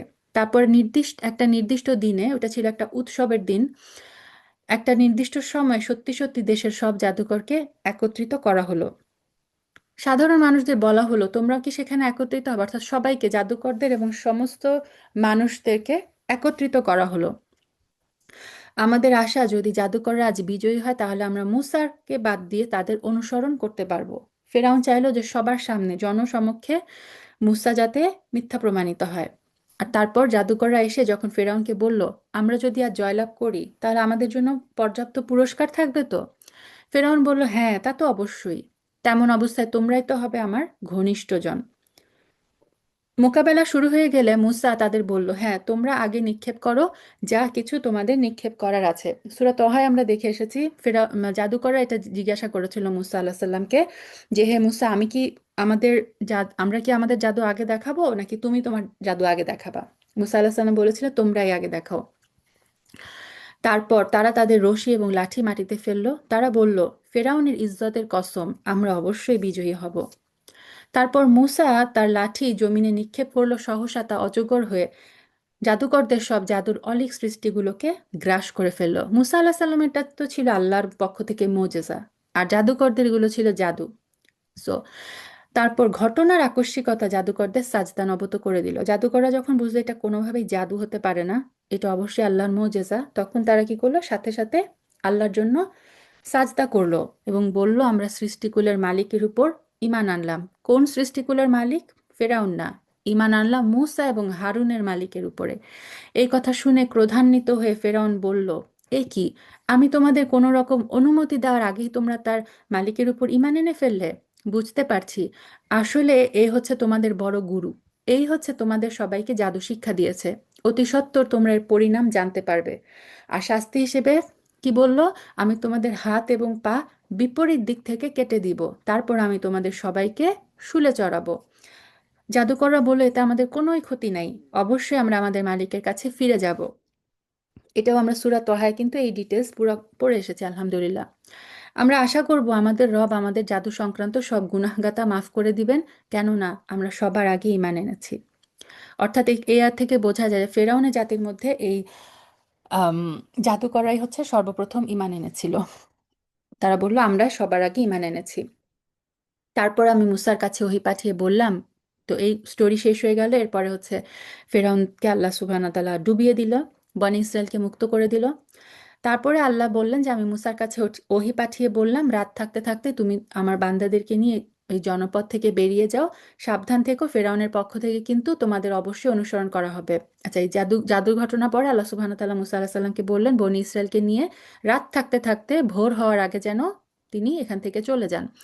ইতিমধ্যে ফেরাউনও সৈন্য জড়ো করার জন্য শহরে বন্দরে সংগ্রাহক পাঠিয়ে দিল। সে বলল, এরা হচ্ছে একটা ক্ষুদ্র দল মাত্র। তাফসিরে এসেছে এটা ক্ষুদ্র দল না, আসলে এটা ছিল মানে 6 লাখ। তো ফেরাউনের বাহিনীর তুলনায় এটা ছিল ক্ষুদ্র দল। বনী ইসরায়েলের 6 লাখ লোক মুসা আল্লাহ সাল্লামের সাথে সেদিন রওনা হয়েছিল। এরা আমাদের অনেক ক্রোধের উদ্রেক ঘটিয়েছে, এদের মোকাবেলায় আমরা হচ্ছি সম্মিলিত সেনাবাহিনী। তো এরা ছিল জাস্ট 6 লাখ, মানে দাস শ্রেণী। আর ফেরাউনের ছিল তো বিশাল আর্মি। আমি ধীরে ধীরে তাদেরকে উদ্যানমালা এবং ঝর্ণাসমূহ থেকে বের করে আনলাম। আল্লাহ সুবহানাহু ওয়া তাআলা বললেন যে ফেরাউন এবং তার যে সভাসদ তাদেরকে কি করলো, তাদের যে প্রাসাদ, তাদের যে ঝর্ণা, সব কিছু থেকে বের করে আনলেন। বের করে আনলাম তাদের সঞ্চিত ধনভাণ্ডার সমূহ এবং সুরম্য প্রাসাদ থেকে। ঘটনাটি এভাবে ঘটেছে, আমি বনী ইসরায়েলদের ফেরাউন এবং তাদের লোকজনদের ফেলে আসা সবকিছুর মালিক বানিয়ে দিলাম। সো এই যে ক্ষমতা আর রাজত্ব ফেরাউন অর্জন করেছিল, আল্লাহ সুবহানাহু ওয়া তাআলা সেটা তার কাছ থেকে ছিনিয়ে নিয়ে বনি ইসরায়েলকে দিয়ে দেন। কেউ কেউ বলেন যে এটার অর্থ হচ্ছে যে মানে আলটিমেটলি বনি ইসরায়েলের সাথে যা করেছিল সেই ঘটনা আমরা অলরেডি শুনে এসেছি, আমি ডিটেলসে যাচ্ছি না। আমরা জানি 40 বছর তারা মানে উপত্যকায় উদ্ভ্রান্তের মতো ঘুরেছে আল্লাহ সুবহানাহু ওয়া তাআলার নির্দেশ অমান্য করার পরে। তারপরে আল্লাহ সুবহানাহু ওয়া তাআলা তাদেরকে বাইতুল মাকদিসের মানে অধিকারী বানিয়ে দিয়েছিলেন, যেটা ইউশা বিন নুনের মাধ্যমে হয়েছিল, তার নেতৃত্বে। তো আল্লাহ বললেন যে এইভাবে আমি ফেরাউনকে ফেরাউনের সবকিছু, তাদের রাজত্বগুলো কি করলাম, আলটিমেটলি আমি বনি ইসরায়েলকে সবকিছুর মালিক বানিয়ে দিয়েছি। তারা এই বনি ইসরায়েল সূর্যোদয়ের প্রাক্কালে তাদের পশ্চাদ্ধাবন করলো। এক পর্যায়ে যখন একদল আরেক দলকে দেখে ফেললো, তখন মুসার সাথীরা বলল, আমরা বুঝি এখনই ধরা পড়ে যাব। সো একটা পর্যায়ে ফেরাউন খবর পেয়ে সকালবেলা ফেরাউন তার বাহিনী নিয়ে রওনা দেয়, যখন সে জানতে পারলো মুসা আল্লাহ সাল্লাম বনি ইসরায়েলদেরকে নিয়ে চলে যাচ্ছেন। তো বনি ইসরায়েল এমন সময় ফেরাউনদেরকে দেখতে পেল পিছনে, যখন হচ্ছে সামনে সমুদ্র, পিছনে হচ্ছে ফেরাউনের বাহিনী। তখন ওরা বলল, বনি ইসরায়েল, যে আমরা তো এক্ষুনি ধরা পড়ে যাব। মুসা আল্লাহ সাল্লাম তার সেই বিখ্যাত ডায়লগ বললেন, কাল্লা ইন্না মাইয়া রব্বি সায়াহদিন। কিছুতেই না, আমার রব আমার সাথে রয়েছেন, তিনি অবশ্যই আমাকে এই মহাবিপদ থেকে উদ্ধারের একটা পথ বাতলে দিবেন। এটা হচ্ছে তাওয়াক্কুল। সামনে সমুদ্র, পিছনে ফেরাউন। মুসা আল্লাহ সাল্লাম কোথা থেকে পেলেন এই তাওয়াক্কুল? তিনি বলেন, অবশ্যই আমার রব আমাকে, আমি জানি না কিভাবে, কিন্তু আমার রব আমার সাথে আছে, তিনি একটা পথ বের করে দিবেন। তারপরে সাথে সাথে আল্লাহ সুবহানাহু ওয়া তাআলা মূসার কাছে ওহী পাঠালেন, তুমি তোমার লাঠি দ্বারা সমুদ্রে আঘাত করো। আঘাতের পর তা ফেটে 2 ভাগ হয়ে গেল। বলা হয় যে ডান দিকের পানি ডান দিকে, বাম দিকের পানি বাম দিকে চলে গেল, এবং পানিগুলো পুরা পাহাড়ের মতো হয়ে গেল। মাঝখানে শুষ্ক একটা রাস্তা হয়ে গেল। কেউ কেউ বলেছেন বনি ইসরায়েলের যে 12টা গোত্র ছিল, 12টা বংশের জন্য আল্লাহ সুবহানাহু ওয়া তাআলা 12টা রাস্তা করে দিলেন। আল্লাহ নোজ বেস্ট। এবং এর প্রত্যেকটা ভাগ ছিল উঁচু উঁচু উঁচু একটা পাহাড়ের মতো, এই যে পানিগুলো পাহাড়ের মতো উঁচু হয়ে গেল। এর এবার আমি অপর দলটিকে এই জায়গার কাছে নিয়ে এলাম। ফেরাউনও তার বাহিনী নিয়ে আস্তে আস্তে চলে আসলো এই সমুদ্রের কাছে। আমি মুসা এবং তার সব সাথীকে ফেরাউন থেকে উদ্ধার করলাম। সো মুসা আল্লাহ সাল্লাম বনী ইসরায়েলকে নিয়ে পার হয়ে গেল। তারপর ফেরাউন যখন তার বাহিনী নিয়ে এই ফেরাউন দেখলো যে মুসা তো পার হয়ে যাচ্ছে, সেও রওনা দিল এই শুকনা রাস্তায়। আল্লাহ কি করলেন? আমি অপর দলটিকে সাগরে ডুবিয়ে দিলাম। অবশ্যই এই ঘটনার মাঝে শিক্ষার নিদর্শন আছে, কিন্তু তাদের অধিকাংশ মানুষ আল্লাহ তাআলার উপর ঈমান আনে না। অবশ্যই তোমার মালিক পরাক্রমশীল, পরম দয়ালু। এখন শুরু হচ্ছে ইব্রাহিমের ঘটনা। হে নবী, তুমি ওদের কাছে ইব্রাহিমের ঘটনা বর্ণনা করো, যখন সে তার পিতা এবং তার জাতির লোকদের জিজ্ঞাসা করেছিল, তোমরা সবাই কার ইবাদত করো? তারা বলল, আমরা মূর্তির পূজা করি, নিষ্ঠার সাথে আমরা তাদের পূজায় মগ্ন থাকি। ইব্রাহিম আলাইসাল্লাম বললেন, তোমরা যখন তাদের ডাকো, তারা কি তোমাদের কথা শুনতে পায়? অথবা তারা কি তোমাদের কোনো উপকার করতে পারে? কিংবা পারে কি তোমাদের কোনো ক্ষতি করতে? তারা বলল, না, তা পারে না। তবে আমরা আমাদের বাপদাদাদের এভাবেই তাদের ইবাদত করতে দেখেছি। অর্থাৎ সে একই ডায়লগ, আমার বাপদাদারা করেছে তাই আমরাও করি, কেন করি জানি না, বাপদাদা করে তাই করি। ইব্রাহিম আলাইসাল্লাম বললেন, তোমরা কি কখনো তাদের ব্যাপারটা চিন্তা ভাবনা করে দেখেছো যাদের তোমরা ইবাদত করো? তোমরা নিজেরা যেমনই করছো, তোমাদের আগের লোকেরাও তেমনই করেছে। এভাবে যাদের ইবাদত করা হচ্ছে তারা সবাই আমার দুশমন। সৃষ্টিকুলের মালিকের কথা আলাদা। এখন একটু আগে আমরা দেখেছিলাম মুসা আলাহ সাল্লাম কিভাবে তার রবকে ডেসক্রাইব করছে, রবকে। এখন আমরা শুনবো ইব্রাহিম আলাহ সাল্লাম কি বলছেন রবকে, যিনি আমাকে সৃষ্টি করেছেন, তারপর যিনি আমাকে অন্ধকারে চলার পথ দেখিয়েছেন, অর্থাৎ আমাকে হেদায়েত করেছেন। আমাকে শুধু সৃষ্টি করে ছেড়ে দেন নাই, আমার রব আমাকে হেদায়েত করেছেন। তিনি আমাকে খাওয়া দেন, তিনি আমার পানীয় যোগান। আমি যখন রোগাক্রান্ত হই, তিনি আমাকে রোগমুক্ত করেন। ওয়াইদা মারিত্তু ফাহুয়া ইয়াশফিন। এখানে দেখেন, এটা একটা এটিকেট। আল্লাহ সুবহানাহু ওয়া তাআলার সাথে আমরা নেগেটিভ কোনো কিছু কখনো কানেক্ট করি না। ইব্রাহিম আলাইহিস সালাম এটা বলেন না যে আল্লাহ যখন রোগ দেন তখন তিনিই শিফা দেন। তিনি বলেছেন, আমি যখন অসুস্থ হই, তিনি আমাকে শিফা দেন। সুবহানাল্লাহ। তিনি আমার মৃত্যু ঘটাবেন, তিনি আমাকে আবার নতুন জীবন দিবেন। আর শেষ বিচারের দিন তার কাছে আমি এই আশাই করব যে তিনি আমার গুনাহসমূহ মাফ করে দিবেন। তারপর ইব্রাহিম দোয়া করলো। এখান থেকে শুরু হচ্ছে দোয়া। হে আমার রব, তুমি আমাকে জ্ঞান দান করো, আমাকে নেককার মানুষের সাথে মিলিয়ে রেখো। পরবর্তীদের মাঝে তুমি আমার উত্তম স্মরণ অব্যাহত রেখো। অর্থাৎ আমি যখন মারা যাব, পরবর্তী মানুষরা যেন আমাকে মানে ভালোভাবে স্মরণ করে। সুবহান আল্লাহ। এখন পর্যন্ত ইব্রাহিম আলাইসাল্লামকে আমরা কত সম্মানের সাথে স্মরণ করি, কিয়ামত পর্যন্ত তার এই সম্মান আমরা করে যাব। মানুষ যুগ যুগে তাকে সম্মান করে যাবে। ইব্রাহিম আলাইসাল্লামের দোয়া, তুমি আমার উত্তম স্মরণ অব্যাহত রেখো, আমাকে তুমি তোমার নিয়ামতে ভরা জান্নাতের অধিকারীদের মধ্যে সামিল করে নিও। এই যে ওয়ারাসাতি জান্নাত, জান্নাতের ওয়ারিস করো তুমি আমাকে। আর আমার পিতাকে হেদায়েতের তৌফিক দিয়ে তুমি মাফ করে দাও, কেননা সে পথভ্রষ্টদের একজন। তো এটা ওই সময় দোয়া, যখনও মুশরিকদেরকে মুশরিকদের জন্য ক্ষমা প্রার্থনা করাটা তখনও বৈধ ছিল। তারপর যখন আল্লাহ সুবহানাহু ওয়া তাআলা ক্লিয়ারলি জানিয়ে দেন যে মুশরিকদের জন্য আর দোয়া করা যাবে না, এটা সূরা তাওবায় আমরা পড়ে এসেছি, কিন্তু যে তখন ইব্রাহিম আলাইহিস সালাম নিজের পিতার থেকে সম্পূর্ণরূপে পৃথক হয়ে গেলেন, এরপর আর তিনি দোয়া করেন নাই। আচ্ছা, সেদিন সব মানুষদের যেদিন সব মানুষদের পুনরায় জীবন দেওয়া হবে, সেই দিন তুমি আমাকে অপমানিত করো না। অর্থাৎ সমস্ত মানুষের সামনে কিয়ামতের দিন তুমি আমাকে পাকড়াও করো না, শাস্তি দিয়ে তুমি আমাকে অপমানিত করো না। অথবা কেউ কেউ বলেছেন যে ইব্রাহিম আলাইহিস সালামের এই কথাটার এটা একটা মিনিং ছিল যে আল্লাহ কিয়ামতের দিন আমার পিতাকে আযাব দিয়ে তাকে আম, দলের শাস্তিযোগ্য লোকদের দলে হাসর করে তুমি আমাকে অপমানিত করো না। এবং বুখারীর একটা হাদিসে এসেছে যে কিয়ামতের দিবসে ইব্রাহিম আলাইহিস সালাম যখন তার পিতাকে এরকম অবস্থা, খারাপ অবস্থায় দেখবেন, তখন তিনি আর একবার আল্লাহর কাছে তার জন্য ক্ষমার দরখাস্ত করবেন এবং বলবেন, হে আল্লাহ, এর থেকে বড় অপমান আমার জন্য আর কি হতে পারে? তখন আল্লাহ বলবেন, আমি কাফেরদের জন্য জান্নাতকে হারাম করে দিয়েছি। তারপরে ইব্রাহিম আলাইহিস সালামের এই পিতাকে একটা হায়নার রূপ বানানো হবে, হায়নার রূপে পায়ে ধরে তাকে জাহান্নামে ফেলে দেওয়া হবে। আল্লাহ মাজিনা মিনান্নার। তারপর ইব্রাহিম আলাইহিস সালাম বললেন, সেই দিন কারো ধন সম্পদ কাজে লাগবে না, না কোনো সন্তান সন্ততি। অবশ্য যে আল্লাহর কাছে একটা বিশুদ্ধ অন্তর নিয়ে হাজির হবে তার কথা আলাদা। ইল্লামান আতাল্লাহা বিকলবিন সালিম। সো কিয়ামতের দিন উপকারে আসবে একমাত্র কলবিন সালিম, একটা বিশুদ্ধ অন্তর, সুস্থ অন্তর। ধন সম্পদ, পৃথিবীতে যতই ধন সম্পদ থাকুক, সন্তান সন্ততি থাকুক, কিয়ামতের দিন এগুলো কোনো কাজে আসবে না।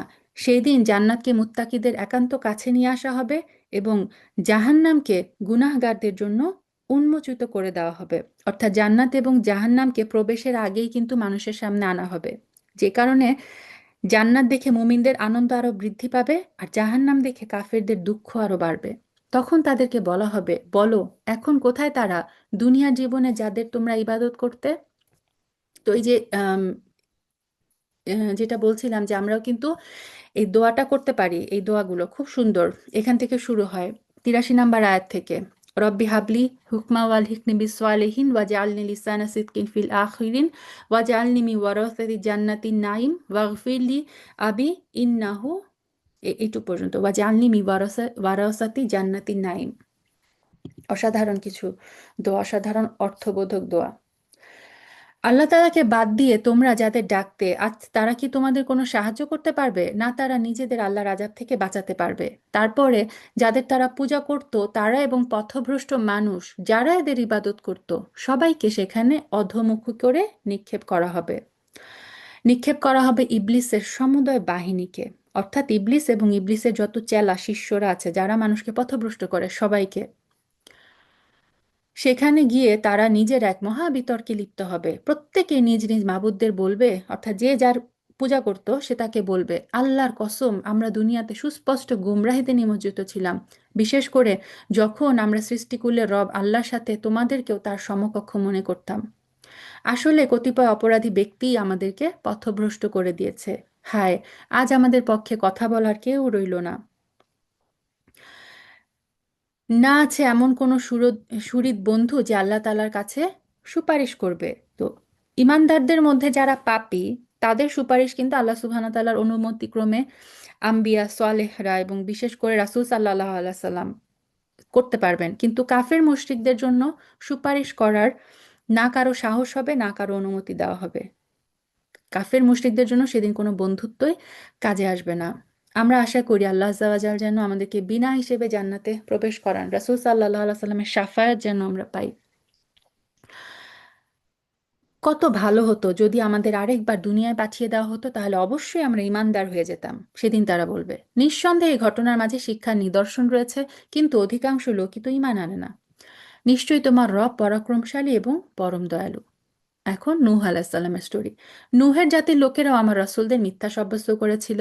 যখন তাদের ভাই নূহ, এখানে ভাই কেন বলা হয়, কারণ নূহ আলাইসাল্লাম তার জাতির মধ্য থেকে এসেছিলেন, সে কারণে আহ নূহ আলাইসাল্লামকে বলা হচ্ছে তাদের ভাই। যখন তাদেরই ভাই, অর্থাৎ তাদেরই সম্প্রদায়ের নূহ তাদেরকে বলল, হে আমার জাতি, তোমরা কি আল্লাহ তাআলাকে ভয় করো না? অবশ্যই আমি তোমাদের জন্য একজন বিশ্বস্ত রসূল। দেখবেন এই সেম কথাগুলো বারবার রিপিট হবে। তোমরা একমাত্র আল্লাহকেই ভয় করো, আমার আনুগত্য করো। আমি এই দাওয়াত পৌঁছানোর জন্য তোমাদের কাছে কোনো পারিশ্রমিক দাবি করি না। আমার যা পারিশ্রমিক সেটা তো রব্বুল আলামিনের কাছেই মজুদ রয়েছে। সুতরাং তোমরা আল্লাহকে ভয় করো, আমার আনুগত্য করো। তারা বলল, আমরা কিভাবে তোমার উপর ঈমান আনবো? আমরা তো দেখতে পাচ্ছি কতিপয় নিচু লোক তোমার অনুসরণ করছে। অর্থাৎ আম, মানে নিচু লোক বলতে হচ্ছে তারা সমাজের আপার ক্লাসের লোক না। তো সমাজের নিচু সমস্ত লোকজন, যেরকম আমরা রাসূল সাল্লাহ সাল্লামেরও দেখেছি, মানে তার যে প্রথম দিকের যে ফলোয়াররা বেশিরভাগই ছিল দাস, এবং কুরাইশের জন্য বলতো যে ওরা যদি তোমার আশপাশ থেকে সরে না যায় তাহলে আমরা তোমার এই কথা এসে শুনবো না। ঠিক তেমনি নূহ আলাইহিস সালামের জাতীয় বলেছে যে তোমাকে তো অনুসরণ করে সব নিচু শ্রেণীর লোক, আমরা কিভাবে ফলো করব তোমাকে? নূহ আলাইহিস সালাম এই কথা শুনে বললেন, ওরা কে কি কাজ করে সেটা আমার জানার বিষয় না। অর্থাৎ আমাকে আল্লাহ এই দায়িত্ব দেন নাই যে আমি মানুষের বংশ পরিচয়, সে ধনী গরিব তাদের পেশা সম্পর্কে খোঁজ করব, এগুলোর দায়িত্ব আমাকে দেওয়া হয়নি। তাদের কাজের হিসাবের বিষয় সম্পূর্ণ আমার মালিকের। কত ভালো হতো এই কথাটা যদি তোমরা বুঝতে পারতে। এটা আমার কাজ না যে যারা ঈমান আনবে সামাজিক মানের কারণে আমি তাদেরকে আমার কাছ থেকে তাড়িয়ে দিব। উঁচু নিচু সবার জন্যই আমি একজন সতর্ককারী ছাড়া আর কিছু না। তারা তখন বলল, হে নূহ, যদি তুমি এই কাজ থেকে ফিরে না আসো তাহলে আমরা তোমাকে পাথর মেরে হত্যা করব। নূহ আলাইহিস সালাম তখন বলল, হে আমার রব, আমার জাতি অবশ্যই আমাকে মিথ্যাবাদী সাব্যস্ত করেছে। তুমি আমার এবং তাদের মাঝে ফয়সালা করে দাও। অর্থাৎ তারা যখন এই নূহ আলাইহিস সালামকে মানে হত্যার হুমকি ধুমকি দিল, কিছুতেই তার উপর ঈমান আনলো না, তখন নূহ আলাইহিস সালাম আল্লাহর কাছে দোয়া করলেন, তুমি আমাকে এবং আমার সাথে যেসব ঈমানদার মানুষরা আছে তাদের সবাইকে এই ফিতনা থেকে উদ্ধার করো। তখন আল্লাহ সুবহানাহু ওয়া তাআলা কি বললেন, আমি তাকে এবং তার সঙ্গী সাথী যারা ভরা নৌকায় তার সাথে আরোহী ছিল, তাদের সবাইকে মহাপ্লাবন থেকে বাঁচিয়ে দিলাম, আর অবশিষ্ট লোকদের আমি মহাপ্লাবনে ডুবিয়ে দিলাম। এই ঘটনার মাঝেও শিক্ষণীয় নিদর্শন আছে, কিন্তু এদের মধ্যে অধিকাংশ লোকই তো ঈমান আনে না। অবশ্যই তোমার মালিক মহাপরাক্রমশালী, পরম দয়ালু। আদ সম্প্রদায়ের লোকেরাও তাদের রাসূলদের মিথ্যা প্রতিপন্ন করেছিল। যখন তাদের ভাই যখন তাদের ভাই বলল, এ কি হলো তোমাদের? তোমরা কি আল্লাহ তাআলাকে ভয় করবে না? অবশ্যই আমি তোমাদের জন্য আল্লাহর পাঠানো একজন বিশ্বস্ত রসূল। অতএব তোমরা আল্লাহকে ভয় করো, আমার আনুগত্য করো। আমি তো এই জন্য তোমাদের কাছে কোনো প্রতিদান চাই না। আমার প্রতিদান রয়েছে রব্বুল আলামিনের কাছে। তোমরা কি প্রতিটি উঁচু স্থানে সৌধ হিসেবে বড় বড় ঘর বানিয়ে নিচ্ছ? এগুলো কিন্তু তোমরা অপচয় হিসেবেই করছো। এই জাতির বৈশিষ্ট্য ছিল তারা রাস্তার ধারে অযথা অযথা বড় বড় ইমারত বা স্তম্ভ নির্মাণ করত। এটা ছিল হুদা আলাহিসাল্লাম তাদেরকে বুঝালেন যে এটা যে করছো তোমরা, এটাতে তোমাদের যা সময় এবং সম্পদ, এগুলাই নষ্ট হচ্ছে, আর কিছু না। এমন নিপুণ শিল্পকর্ম দিয়ে প্রাসাদ বানাচ্ছ, দেখে মনে হয় তোমরা বুঝি এখানে চিরদিন থাকবে। তোমরা যখন কারো উপর আঘাত হানো, সে আঘাত হানো অত্যন্ত নিষ্ঠুর, স্বেচ্ছাচারী হিসেবে। এখানে তাদের যে অত্যাচার, তাদের যে কঠোরতা, সেটার প্রতি হুদা আলাহ সাল্লাম ইঙ্গিত করছেন। অতএব তোমরা আল্লাহকে ভয় করো এবং আমার আনুগত্য করো। তোমরা ভয় করো তাকে, যিনি তোমাদের এমন সব কিছু দিয়ে সাহায্য করেছেন যা তোমরা ভালো করেই জানো। তিনি চতুষ্পদ জন্তু জানোয়ার এবং সন্তান সন্ততি দিয়ে তোমাদেরকে সাহায্য করছেন সুরম্য উদ্যানমালা এবং ঝর্ণাধারা দিয়ে। সত্যি আমি এসব অকৃতজ্ঞ আচরণের কারণে তোমাদের জন্য একটা কঠিন দিনের শাস্তির ভয় করছি। অর্থাৎ তিনি বললেন, তোমরা যদি কুফরির উপর অটল থাকো, আল্লাহ যে নিয়ামত দিয়েছে সেগুলা কৃতজ্ঞতা স্বীকার না করো, তাহলে কিন্তু আমার ভয় হচ্ছে যে তোমরা আল্লাহর আযাবের উপযুক্ত হয়ে যাবে। এই কথা শুনে তারা বলল, হে নবী, তুমি আমাদের কোনো উপদেশ দাও কি না দাও, উভয়টা আমাদের জন্য সমান। তোমার এই কথা তো আগেকার লোকদের কিছু নিয়ম নীতি ছাড়া আর কিছু না। আসলে আমাদের কখনোই আজব দেওয়া হবে না। তারপর তারা তাকে মিথ্যা সাব্যস্ত করল।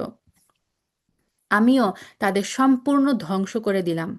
মূলত এই ঘটনার মাঝেও রয়েছে শিক্ষণীয় নিদর্শন। তো বলা হয় যে আদ জাতি ছিল পৃথিবীর শক্তিশালী জাতিদের অন্যতম। এবং আম, এটা আমরা পরে পড়বো যে আল্লাহ সুবহানাহু ওয়া তাআলা তাদের শক্তির বর্ণনা দিবেন, অন্য একটা সূরায় আমরা পড়বো। তো যখন এই জাতি কুফরির রাস্তা ত্যাগ করে ইমানের রাস্তা অবলম্বন করলো না, তখন আল্লাহ সুবহানাহু ওয়া তাআলা আযাব স্বরূপ তাদের একটা কঠিন ঝড় পাঠিয়েছিলেন, যেটা 7 রাত 8 দিন তাদের উপর বয়েছিল। যেটা সম্ভবত সূরা হাক্কা এই বর্ণনাটা আসবে। তো এবং বলা হয় যে এই ঝড় এক একটা মানুষকে উপরে তুলে মাটির উপর আছড়ে মেরেছিল, যার কারণে তাদের মাথা চূর্ণ বিচূর্ণ হয়ে মগজ বের হয়ে গিয়েছিল। তাদের যে লাশগুলো, মাথাবিহীন অবস্থায় লাশগুলো এমনভাবে মাটির উপর পড়া ছিল, দেখে মনে হচ্ছিল সেগুলো হচ্ছে খেজুরের সার শূন্য কাণ্ড। আল্লাহ আমাদেরকে আযাব থেকে রক্ষা করুক। কত ভয়াবহ আযাবের শাস্তির বর্ণনা আল্লাহ সুবহানাহু ওয়া তাআলা আমাদেরকে জানাচ্ছেন, আমরা যাতে সতর্ক হই। অবশ্যই তোমার মালিক মহাপরাক্রমশীল, পরম দয়ালু। এভাবে সামুদ জাতীয় তাদের রসূলদের মিথ্যা প্রতিপন্ন করল। যখন তাদের ভাই সোয়ালেহ তাদের বলেছিল, তোমাদের কি হলো? তোমরা কি আল্লাহ তাআলাকে ভয় করবে না? অবশ্যই আমি তোমাদের জন্য একজন বিশ্বস্ত রসূল। অতএব তোমরা আল্লাহকে ভয় করো এবং আমার আনুগত্য করো। আমি তো তোমাদের কাছে এই কাজের জন্য কোনো পারিশ্রমিক দাবি করছি না। আমার পারিশ্রমিক তো রয়েছে সৃষ্টিকুলের মালিক আল্লাহর কাছে মজুদ। তোমরা কি ধরে নিয়েছো যে এই দুনিয়ার মাঝে যা কিছু আছে তার মধ্যে নিরাপদে বাস করার জন্য তোমাদের এমনি ছেড়ে দেওয়া হবে? নিরাপদে থাকবে তোমাদের উদ্যানমালা এবং ঝর্ণাধারার মধ্যে, শস্যক্ষেত্র, নাজুক এবং ঘন গোছা বিশিষ্ট খেজুর বাগিচার মধ্যে তোমরা কি নিরাপদ? সো তিনি বহুভাবে তার জাতিকে সতর্ক করার চেষ্টা করলেন। তোমরা যে নিপুণ শিল্প দ্বারা পাহাড় কেটে রং চং করে বাড়ি বানাও, তাতে কি তোমরা নিরাপদ? তো এদের বৈশিষ্ট্য ছিল তারা এই যে পাহাড় কেটে খুব রং চং করে বাড়ি বানাতো সুন্দর সুন্দর। অতএব আল্লাহ তাআলাকে ভয় করো, আমার আনুগত্য করো। সেই সব সীমা লঙ্ঘনকারী মানুষদের কথা শুনো না, যারা আল্লাহর জমিনে শুধু বিপর্যয় সৃষ্টি করে, কখনো যারা সমাজের সংশোধন করে না।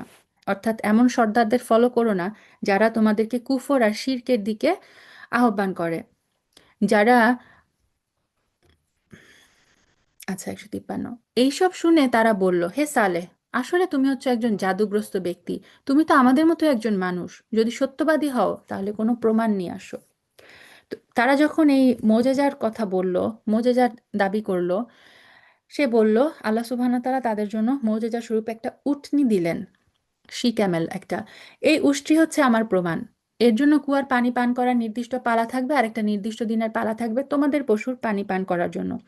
সো এই যে তাদের মোজেজার দাবি স্বরূপ আল্লাহ আজ্জা ওয়া জাল্লা একটা উটনি পাঠালেন, এবং তারপরে সাল্লাহ আলাইহি সাল্লাম ঠিক করে দিলেন যে একদিন এই উটনি পানি খাবে, তার মানে তাদের যে পানি পান করার যে পানির স্টোরেজ সেখান থেকে।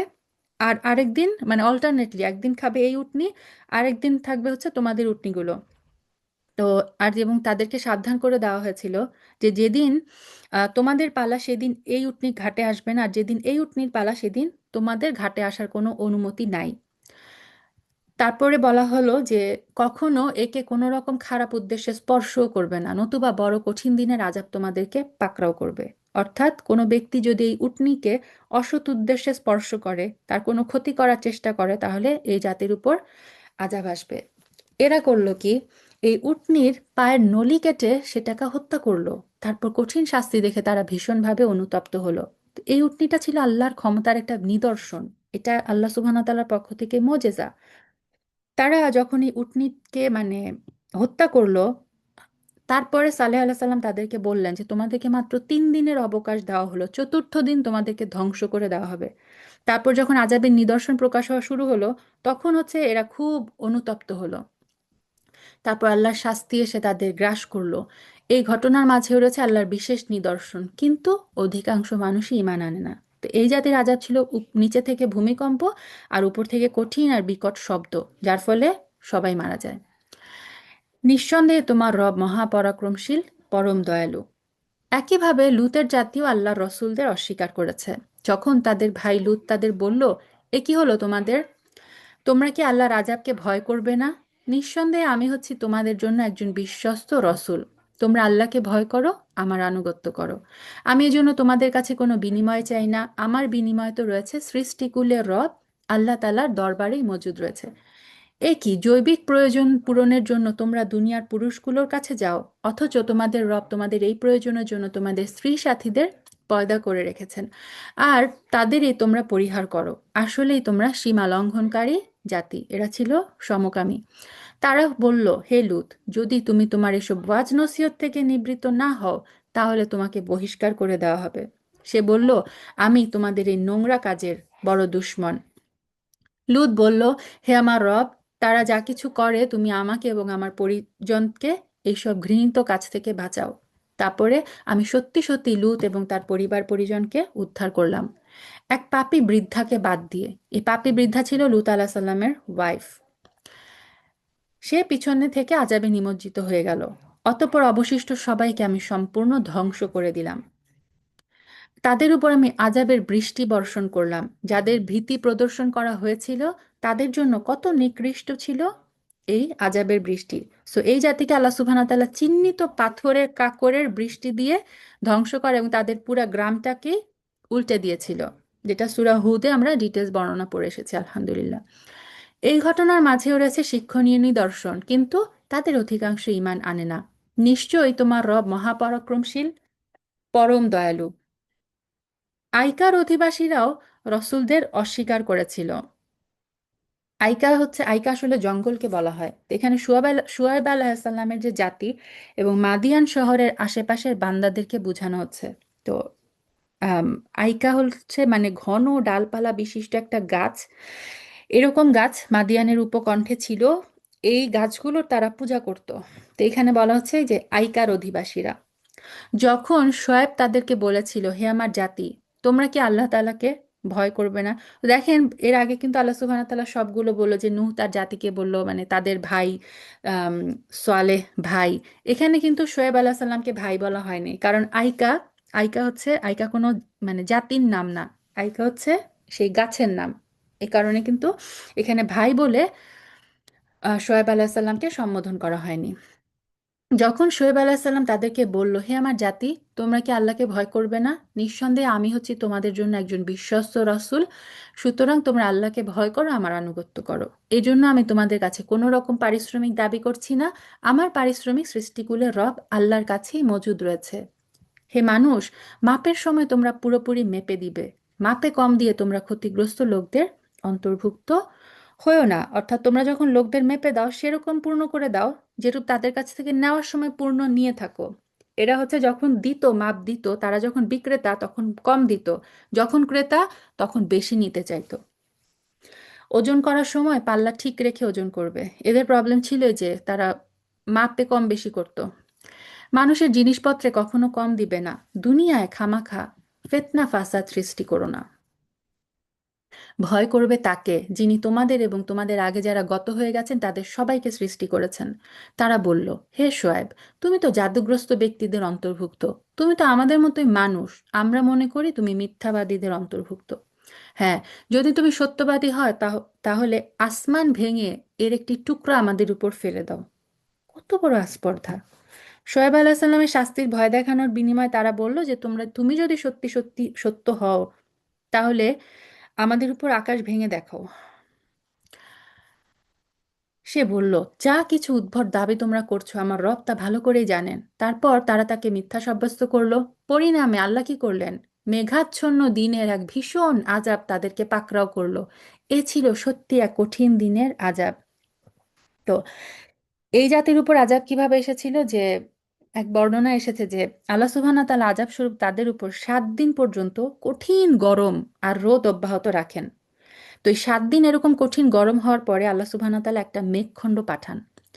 তো মেঘ দেখে তারা খুশি হয়ে যায়। গরম আর রোদ থেকে বাঁচার জন্য সবাই কি করে, সেই মেঘের ছায়াতলে, ছায়ার নিচে জড়ো হয়, স্বস্তির নিঃশ্বাস ছাড়ে। সাথে সাথে আল্লাহ সুবহানাহু ওয়া তাআলা আকাশ থেকে আগুনের বৃষ্টি শুরু করেন এবং জমিনে ভূকম্পন শুরু হয় এবং একটা বিকট শব্দ এসে তারা সবাই মারা যায়। তো এভাবে তাদের উপর 3 ধরনের আযাব আল্লাহ সুবহানাহু ওয়া তাআলা দেন। এবং সেটা সেই দিন আসলো যেদিন এই মেঘখণ্ড তাদেরকে ছায়া দ্বারা আচ্ছাদিত করেছিল। এই কারণেই বলা হয়েছে যে মেঘাচ্ছন্ন দিনের ভীষণ আযাব তাদের পাকড়াও করেছিল। এই ঘটনার মাঝেও শিক্ষা নিদর্শন আছে, কিন্তু তাদের অনেকেই এর উপর ঈমান আনে না। সুবহানাল্লাহ, যে এতক্ষণ আল্লাহ সুবহানাহু ওয়া তাআলা বিভিন্ন নবীদের স্টোরি আমাদেরকে শোনালেন এবং যেটা বললাম আপনারা যদি খেয়াল করে থাকেন, এক্স্যাক্ট সেম ওয়ার্ডিং, ছোট্ট ছোট্ট আয়াত, সেম কথা বারবার বারবার রিপিট হয় এই সূরাটায়। খুব সুন্দর একটা সূরা, আলহামদুলিল্লাহ। নিঃসন্দেহে তোমার রব মহাপরাক্রমশীল, পরম দয়ালু। হে নবী, অবশ্যই কোরআন হচ্ছে রব্বুল আলামিনের নাজিল করা একটা গ্রন্থ। একজন বিশ্বস্ত ফেরেশতা এটা নাজিল করেছে, অর্থাৎ জিব্রাইল আলাইহিস সালাম এটা নিয়ে তোমার উপর অবতরণ করেছে, যে নাজালা বিহি রুহুল আমিন, বিশ্বস্ত ফেরেশতা, বিশ্বস্ত রূহ নাজিল করেছে তোমারই মনের উপর, যাতে করে তুমি সতর্ককারী নবীদের একজন হতে পারো। অর্থাৎ এখানে যে আলা কলবিকা, রাসূল সাল্লাল্লাহু আলাইহি সাল্লামের কলবের উপর, এখানে হৃদয়ের কথা, কলবের কথা বলা হয়েছে। কারণ আমাদের সমস্ত অঙ্গ প্রত্যঙ্গের মধ্যে কল্পটাই হচ্ছে সবচেয়ে বেশি ধারণ করতে পারে, অনুধাবন করতে পারে, ফিল করতে পারে। এই কারণে আল্লাহ বলেন, কোরআন আমি অবতীর্ণ করেছি তোমার কলবের উপর। কেন? যাতে তুমি সতর্ককারী নবীদের একজন হতে পারো। একে নাজিল করা হয়েছে সুস্পষ্ট আরবি ভাষায়। আগের উম্মতদের কাছে নাজিল করা কিতাবে অবশ্যই এটি উল্লিখিত আছে। আগের কিতাবগুলাতেও ছিল যে এরকম শরিয়াত আসবে। এটা কি এদের জন্য দলিল নয় যে বনি ইসরায়েলের আলেমরাও এর সম্পর্কে পূর্ণ অবগত আছে? আমি যদি কোরআনকে আরবির বদলে অন্য কোনো অনারবের উপর তার ভাষায় নাজিল করতাম, তারপর সেই অনারব ব্যক্তি তাদের কাছে এসে কিতাব পাঠ করত, তারপর ভাষার অজুহাত তুলে তারা এর উপর মোটেই ঈমান আনতো না। আল্লাহ কত ভাবে তাদেরকে বুঝাচ্ছেন যে কোরআন আরবি ভাষায় নাজিল করেছি যাতে তোমাদের মধ্য থেকে একজন রাসূলকে পাঠিয়েছি যে তোমাদের ভাষায় কথা বলে, তোমাদের মধ্যে বড় হয়েছে, যাতে তোমরা বুঝতে পারো। যদি আমি কোনো অনারবের উপর কোরআন নাজিল করতাম অন্য ভাষায়, তখন তোমরা বলতা কি যে আমি তো ভাষা বুঝি না, এই জন্য ঈমান আনি নাই। এভাবেই আমি মিথ্যাকে অপরাধীদের অন্তরে প্রবেশ করিয়ে দিয়েছি। তারা কখনো এর উপর ঈমান আনবে না যতক্ষণ না তারা কোনো কঠিন আযাব নিজের চোখে দেখতে পায়। আর সে আযাব কিন্তু তাদের কাছে আসবে একান্ত আকস্মিকভাবে, তারা কিচ্ছু টের পাবে না। তখন তারা বলবে, আমাদেরকে কিছু সময়ের জন্য অবকাশ দেওয়া হবে। অথচ এই লোকগুলোই একসময় আমার আযাবকে ত্বরান্বিত করতে চেয়েছিল। এই যে তারা বারবার বলে যে আযাব আসে না কেন, আযাব আসে না কেন, যেদিন আযাব চলে আসবে সেদিন তারা কি বলবে? আল্লাহ আমাকে আরেকটু সময় দাও, পৃথিবীতে আরেকবার ফেরত পাঠাও। তুমি চিন্তা করে দেখেছো কি, যদি আমি তাদের অনেক দিন ধরে পার্থিব ভোগবিলাস ভোগ করতেও দেই, তারপরে যেই আযাব সম্পর্কে তাদের ওয়াদা করা হয়েছিল তা সত্যি সত্যি যদি এসে পড়ে, তাহলে যে বৈষয়িক বিলাস তাদের ভোগ করানো হচ্ছিল তা তাদের কোন কাজে লাগবে? আমি কাফিরদের কোনো জনপদই ধ্বংস করিনি যার জন্য সতর্ককারী নবীরা মজুদ ছিল না। অর্থাৎ নবী পাঠানোর আগে আমি কোনো জনপদকে ধ্বংস করিনি। এই হচ্ছে মূলত উপদেশ। আর আমি তো জালেম নই যে সতর্ক না করে তাদের ধ্বংস করে দিব। এই কোরআনটি কোনো শয়তান নাজিল করেনি, আর শয়তানরা এই কাজের যোগ্যও না। না তারা তেমন কোনো ক্ষমতা রাখে, তাদেরকে তো ওহী শোনা থেকেও বঞ্চিত রাখা হয়েছে। অতএব তুমি কখনো আল্লাহ তাআলার সাথে অন্য কোনো মাবুদকে ডেকো না, নতুবা তুমিও শাস্তিযোগ্য লোকদের দলভুক্ত হয়ে যাবে। হে নবী, তুমি তোমার নিকটতম আত্মীয় স্বজনদের আল্লাহ তাআলার আযাব থেকে ভয় দেখাও।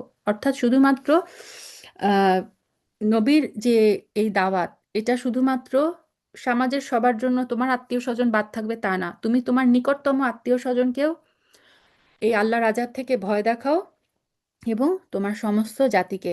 এবং আমরা জানি যে রাসূল সাল্লাল্লাহু আলাইহি সাল্লাম কিন্তু ওই যে সাফা পাহাড়ের ওখানে উঠে বলেছিলেন, তার তার নিজের কন্যা, তার ফুফু নাম ধরে ধরে ডেকে বলেছিলেন যে তোমরা নিজেদেরকে বাঁচানোর ব্যবস্থা করো, আমি আল্লাহর নিকট তোমাদের কোনো উপকারে আসব না। যে ব্যক্তি ঈমান নিয়ে তোমার অনুবর্তন করবে, তুমি তার প্রতি স্নেহের আচরণ করো। যদি কেউ নাফরমানি করে, তাহলে তুমি বলে দাও, তোমরা আল্লাহ তাআলার সাথে যে আচরণ করছো তার পরিণামের জন্য আমি মোটেই দায়ী নই। তুমি বরং সর্বোচ্চ পরাক্রমশীল দয়ালু সত্তা আল্লাহ তাআলার উপরই ভরসা করো, যিনি তোমাকে দেখতে থাকেন যখন তুমি সালাতে দাঁড়াও, এবং সাজদাকারীদের মাঝে তোমার ওঠা বসাও তিনি দেখেন। অবশ্যই তিনি সব কিছু শোনেন, সব কিছু জানেন। হে নবী, আমি কি তোমাকে বলে দেব শয়তানের উপর কার সবচেয়ে শয়তান কার উপর বেশি সওয়ার হয়? শয়তান সওয়ার হয় প্রত্যেক ঘোর মিথ্যাবাদী এবং পাপী মানুষের উপর, এবং ওরা শয়তানের কথা শোনার জন্য কান পেতে থাকে, অধিকাংশই হচ্ছে মিথ্যাবাদী। আর ভোগবাদী কবিরা, এই যে ওয়া শুআরা, শুআরা এইটার নাম থেকে, এখান থেকে সূরার নামকরণ হচ্ছে সূরা শুআরা। আর ভোগবাদী কবিরা গোমরা ব্যক্তিরাই তাদের অনুসরণ করে। তুমি কি দেখতে পাও না, ওরা কল্পনার হাওয়ায় চড়ে প্রতিটি ময়দানে উদ্ভ্রান্তের মতো ঘুরে বেড়ায়? এরা এমন কথা বলে যা তারা নিজেরাও করে না। তবে যারা আল্লাহর উপর ঈমান আনে, নেক কাজ করে, বেশি করে আল্লাহকে স্মরণ করে, তাদের কথা আলাদা। তাদের উপর জুলুম করার পরই কেবল তারা আত্মরক্ষামূলক প্রতিশোধ গ্রহণ করে। আর জুলুম যারা করে তারা অচিরেই জানতে পারবে তাদের ফিরে যাবার জায়গা কোনটি, যেখানে তারা ফিরে যাবে। আলহামদুলিল্লাহ, সূরা শুআরা শেষ হচ্ছে। এখন শুরু হচ্ছে সূরা আন নামল। নামল মানে হচ্ছে পিপিলিকা, পিঁপড়া। এই সূরায় পিঁপড়ার একটা ঘটনা আসবে, যেখান থেকে সূরার নামকরণ করা হচ্ছে সূরা নামল। মক্কা অবতীর্ণ একটা সূরা, 93 আয়াতের। হুরুফুল মুকাত্তায়া দিয়ে সূরাটা শুরু হচ্ছে, বিসমিল্লাহির রহমানির রহিম। তসিন, এগুলো কোরআনেরই আয়াত এবং সুস্পষ্ট কিতাবের অংশ। ইমানদারদের জন্য এটা হচ্ছে হেদায়েত এবং সুসংবাদবাহী গ্রন্থ। ইমানদার কারা? ইমানদার হচ্ছে তারা যারা সালাত প্রতিষ্ঠা করে, জাকাত আদায় করে এবং কিয়ামত দিবসের উপর শক্ত বিশ্বাস স্থাপন করে। জি, হুম ইউকিনুন, একদম ইয়াকিন, যেন তেন বিশ্বাস, একদম ইয়াকিন, শক্ত বিশ্বাস। যারা শেষ বিচারের দিনে যারা শেষ বিচার দিনের উপর ঈমান আনে না, তাদের জন্য তাদের যাবতীয় কর্মকাণ্ডকে আমি সুন্দর শোভন করে রেখেছি। ফলে তারা উদ্ভ্রান্তের মতো আপন কর্মকাণ্ডের চারপাশে উদ্ভ্রান্তের মতো ঘুরে বেড়াচ্ছে। এটা হচ্ছে পাপের পরিণাম, পাপের একটা বদলা, যে পাপ তাদের কাছে ভালো মনে হয়। শয়তান কি করে? মানুষকে পাপকে খুব সুন্দরভাবে প্রেজেন্ট করে। এরা হচ্ছে সেই সব লোক যাদের জন্য জাহান্নামের কঠিন আযাব রয়েছে, আর পরকালে এরা ভীষণ ক্ষতিগ্রস্ত হবে। হে নবী, অবশ্যই তোমাকে প্রবল প্রজ্ঞাময় সর্বজ্ঞ আল্লাহ তাআলার পক্ষ থেকে এই কোরআন দেওয়া হয়েছে। স্মরণ করো, মুসা যখন তার পরিবারের লোকজনকে বলেছিল যে অবশ্যই আমি আগুন সদৃশ্য কিছু দেখতে পেয়েছি, সেখান থেকে আমি এক্ষুনি তোমাদের কাছে হয় পথঘাটের ব্যাপারে খোঁজ খবর কিংবা একটি অঙ্গার নিয়ে আসবো, যাতে করে ঠান্ডার সময় তোমরা আগুন পোহাতে পারো। তো এটা আমরা সূরা তহায় দেখে এসেছি যে এটা সেই সময়ের ঘটনা। মুসা আলাহিসাল্লাম তার নিজ স্ত্রীকে নিয়ে মাদিয়ান থেকে যখন ফিরছিলেন এবং রাতের অন্ধকারে রাস্তা নির্ণয় করতে পারছিলেন না, তখন তিনি দূরে একটা অঙ্গার দেখেন। তো তিনি তার পরিবারকে সেখানে ওয়েট করে সেই আগুনের দিকে যান। তারপর এসে যখন আগুনের কাছে পৌঁছালো, তখন তাকে অদৃশ্য থেকে আওয়াজ দেওয়া হলো। আল্লাহ সুবহানাহু ওয়া তাআলা তখন তাকে ডাক দিলেন। তিনি যখন এই তুয়া পাহাড়ে উঠলেন, তুয়া উপত্যকায়, বরকতময় হোক সেই জায়গা যা এই আগুনের ভিতর আলোকিত হয়ে আছে, বরকতময় হোক সেই মানুষ যে এর আশেপাশে রয়েছে। সৃষ্টিকুলের রব আল্লাহ তাআলা কত পবিত্র, কত প্রশংসিত। আওয়াজ এলো, হে মুসা, আমি হচ্ছি আল্লাহ তাআলা, মহাপরাক্রমশীল, প্রবল প্রজ্ঞাময়। হে মুসা, তুমি তোমার হাতের লাঠিটা জমিনে নিক্ষেপ করো। তারপর সে যখন তাকে দেখলো, মুসা আল্লাহ সাল্লাম জমিনে লাঠিটা নিক্ষেপ করা মাত্র কি হলো, সেটা সাপের মতো ছুটাছুটি করলো। মুসা আল্লাহ সাল্লাম কিছুটা ভীত হয়ে উল্টা দিকে দৌড় দিলেন, পেছনের দিকে ফিরেও তাকালো না। তখন আল্লাহ তাআলা মুসা আল্লাহ সাল্লামকে ডাক দিলেন, হে মুসা, তুমি ভয় পেও না। আমার সামনে আমার নবী রাসূলরা কখনো ভয় পায় না। হ্যাঁ, যদি কেউ কখনো কোনো অন্যায় করে সেটা ভিন্ন কথা। তারপর সে যদি অন্যায়ের পর তার বদলে পুনরায় নেক আমল করে, তাহলে সে যেন জেনে রাখে আমি অবশ্যই ক্ষমাশীল, পরম দয়ালু। এখান থেকে বলা হয় বোনেরা, আমরা যখন কোনো পাপ কাজ করে ফেলবো, সাথে সাথে আমাদের কোনো একটা ভালো কাজ করতে হবে। কারণ অন্যায়ের পরে নেক আমল করলে আল্লাহ কি করেন, ক্ষমা করে দেন। সুবহানাল্লাহ, আল্লাহ হচ্ছেন গফুরুর রহিম। হে মুসা, এবার তুমি তোমার হাত দুটো তোমার জামার বুক পকেটের ভিতর ঢুকাও। দেখবে কোনো রকম দোষ ত্রুটি ব্যতি রেখে তা উজ্জ্বল হয়ে বেরিয়ে এসেছে। এই মৌজেজাগুলো হচ্ছে 9টা নিদর্শনেরই অন্তর্গত, যা ফেরআউন এবং তার জাতির জন্য আমি পাঠিয়েছিলাম। ওরা ছিল অবশ্যই গুনাহগার জাতি। এই 9টা নিদর্শন কিন্তু আমরা সূরা বানী ইসরায়েলের ডিটেলস পড়ে এসেছি। তারপর যখন তাদের কাছে আমার উজ্জ্বল নিদর্শনসমূহ হাজির হলো, তখন তারা বলল, এ তো হচ্ছে স্পষ্ট জাদু। তারা জুলুম এবং ঔদ্ধত্যের কারণে তা প্রত্যাখ্যান করলো, যদিও তাদের অন্তর এসব নিদর্শন সত্য বলে গ্রহণ করে নিয়েছিল। তারপর হে নবী, তুমি দেখে নাও আমার জমিনে বিপর্যয় সৃষ্টিকারীদের কি পরিণাম হয়েছিল। আমি অবশ্যই দাউদ এবং সুলাইমানকে দিন দুনিয়ার জ্ঞান দান করেছিলাম। তারা উভয়ই বলল, যাবতীয় তারিফ আল্লাহর, যিনি তার বহু ঈমানদার বান্দার উপর আমাদেরকে শ্রেষ্ঠত্ব দান করেছে। সুলাইমান দাউদের উত্তরাধিকারী হলো নবুয়তের দিক থেকেও কিন্তু, এবং রাজ্যের উত্তরাধিকারীও। মানে দুইজনই ছিলেন বাদশাহ, বাদশার ছেলে বাদশাহ, নবীর ছেলে নবী। দাউদ আলাহ সাল্লামের ছেলে সুলাইমান। সে বলল, হে মানুষ, আমাদেরকে আল্লাহ তাআলার পক্ষ থেকে পাখিদের বুলি পর্যন্ত শিখানো হয়েছে। প্রত্যেকটা জিনিস আমাদেরকে দেওয়া হয়েছে। এই হচ্ছে আল্লাহ তাআলার সুস্পষ্ট অনুগ্রহ।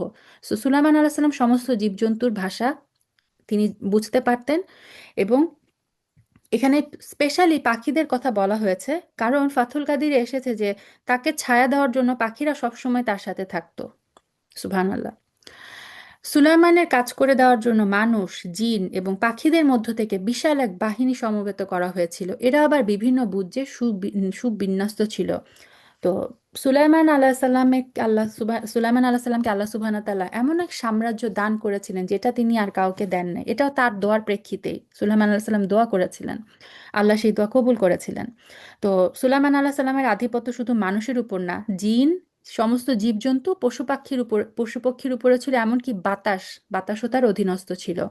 তো এই জন্য বলা হয়েছে সুলাইমান আলাইহিস সালাম যখন কোথাও যা মানে যেতেন, সমস্ত সৈন্যদেরকে, জিন, মানুষ, পাখি সবাইকে তিনি জমায়েত করতেন। সুলাইমান এবার একবার অভিযানে বের হলো। তারা যখন পিপিলিকা অধ্যুষিত একটা উপত্যকায় পৌঁছালো, এই যে নামল, এখান থেকে সূরার নাম হচ্ছে সূরা নামল। তখন একটি স্ত্রী পিপীলিকা তার স্বজনদের বলল, হে পিপীলিকার দল, তোমরা দ্রুত নিজ নিজ গর্তে ঢুকে পড়ো। দেখো এমন যেন না হয় সুলাইমান এবং তার বাহিনী তোমাদেরকে পায়ের নিচে পিষে ফেলবে, হয়তো তারা টেরও পাবে না। সুবহানাল্লাহ। তো এখান থেকে বোঝা যাচ্ছে যে জীবজন্তুরও কিন্তু মানে বোধ শক্তি আছে। জীবজন্তু, একটা স্ত্রী পিপীলিকা, একটা মেয়ে পিপীলিকা যখন দেখলো সুলাইমান আলাইহিস সালাম বিশাল বাহিনী নিয়ে আসছেন, তখনই পিপীলিকা তার অন্য পিপীলিকাদেরকে সতর্ক করে বলল, তোমরা নিজ নিজ গর্তে ঢুকে পড়ো। আদারওয়াইজ সুলাইমান যদি নোটিস না করে, আমরা এত ছোট ছোট পিঁপড়া, সুলাইমান হয়তো নোটিসও করবে না। সে কি করবে, আমাদের পায়ের তলে পিষে ফেলবে। সুলাইমান আলাইসাল্লাম তার এই পিঁপড়ার কথাটা শুনে ফেললেন। এই পিপীলিকার কথা শুনে সুলাইমান মৃদু হাসি হাসলো। তো সুলাইমান আলাইসাল্লামকে কি পিপীলিকার ভাষা বোঝারও তৌফিক আল্লাহ দিয়েছিলেন। তিনি বললেন, হে আমার রব, তুমি আমাকে তৌফিক দাও যাতে করে এই পিপীলিকার ব্যাপারটিতে আমি অমনোযোগী না হই। আমাকে এবং আমার পিতামাতাকে তুমি যে নিয়ামত দান করেছো, আমি যেন এর কৃতজ্ঞতা আদায় করতে পারি। আমি যেন এমন সব নেক কাজ করতে পারি যা তুমি পছন্দ করো। তারপর তুমি তোমার অনুগ্রহ দিয়ে আমাকে তোমার নেককার মানুষদের অন্তর্ভুক্ত করে নাও। এটাও কিন্তু একটা দোয়া। এই সূরা নামলের 19 নম্বর দোয়াটা, রব্বি আউজিআনি আন আশকুরা নিয়ামাতাকা আল্লাতী, লাস্ট পর্যন্ত, এটা একটা অসাধারণ একটা দোয়া। একবার সে তার পাখি বাহিনী পর্যবেক্ষণ করলো এবং বলল, কি ব্যাপার, হুদহুদ পাখিটাকে দেখছি না তো, সে কি আজ অনুপস্থিত? তো তার যে পাখির বাহিনী, সে একদিন দেখলো পাখির বাহিনীতে একটা পাখি নাই, সেই পাখির নাম আবার হুদহুদ। হয় সে অনুপস্থিতির কোনো পরিষ্কার সংগত কারণ নিয়ে আমার কাছে হাজির হবে, না হলে এই অবহেলার জন্য আমি তাকে কঠিন শাস্তি দিব, আর বিদ্রোহ প্রমাণ হলে তাকে আমি হত্যাই করে ফেলবো।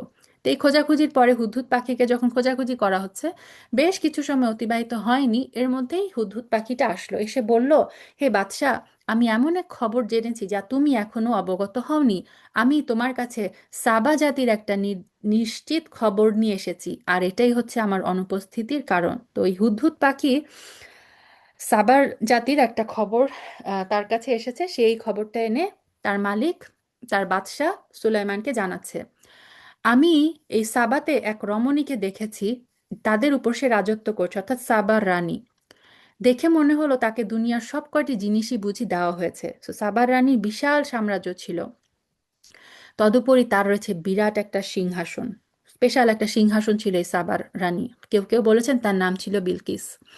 আমি তাকে এবং তার জাতিকে এমন অবস্থায় পেলাম যে তারা আল্লাহকে বাদ দিয়ে সূর্যকে সাজদা করছে, অর্থাৎ এই জাতি সূর্যের পূজা করত। মূলত শয়তান তাদের পার্থিব কর্মকাণ্ড তাদের জন্য শোভন করে রেখেছে। সেই শয়তান তাদের সৎপথ থেকেও নিবৃত্ত করেছে, ফলে ওরা হেদায়েত লাভ করতে পারছে না। শয়তান তাদের বাধা দিয়েছে যেন তারা আল্লাহকে সাজদা করতে না পারে। যিনি আসমান এবং জমিনের উদ্ভিদ সহ সব গোপন জিনিস বের করে আনেন।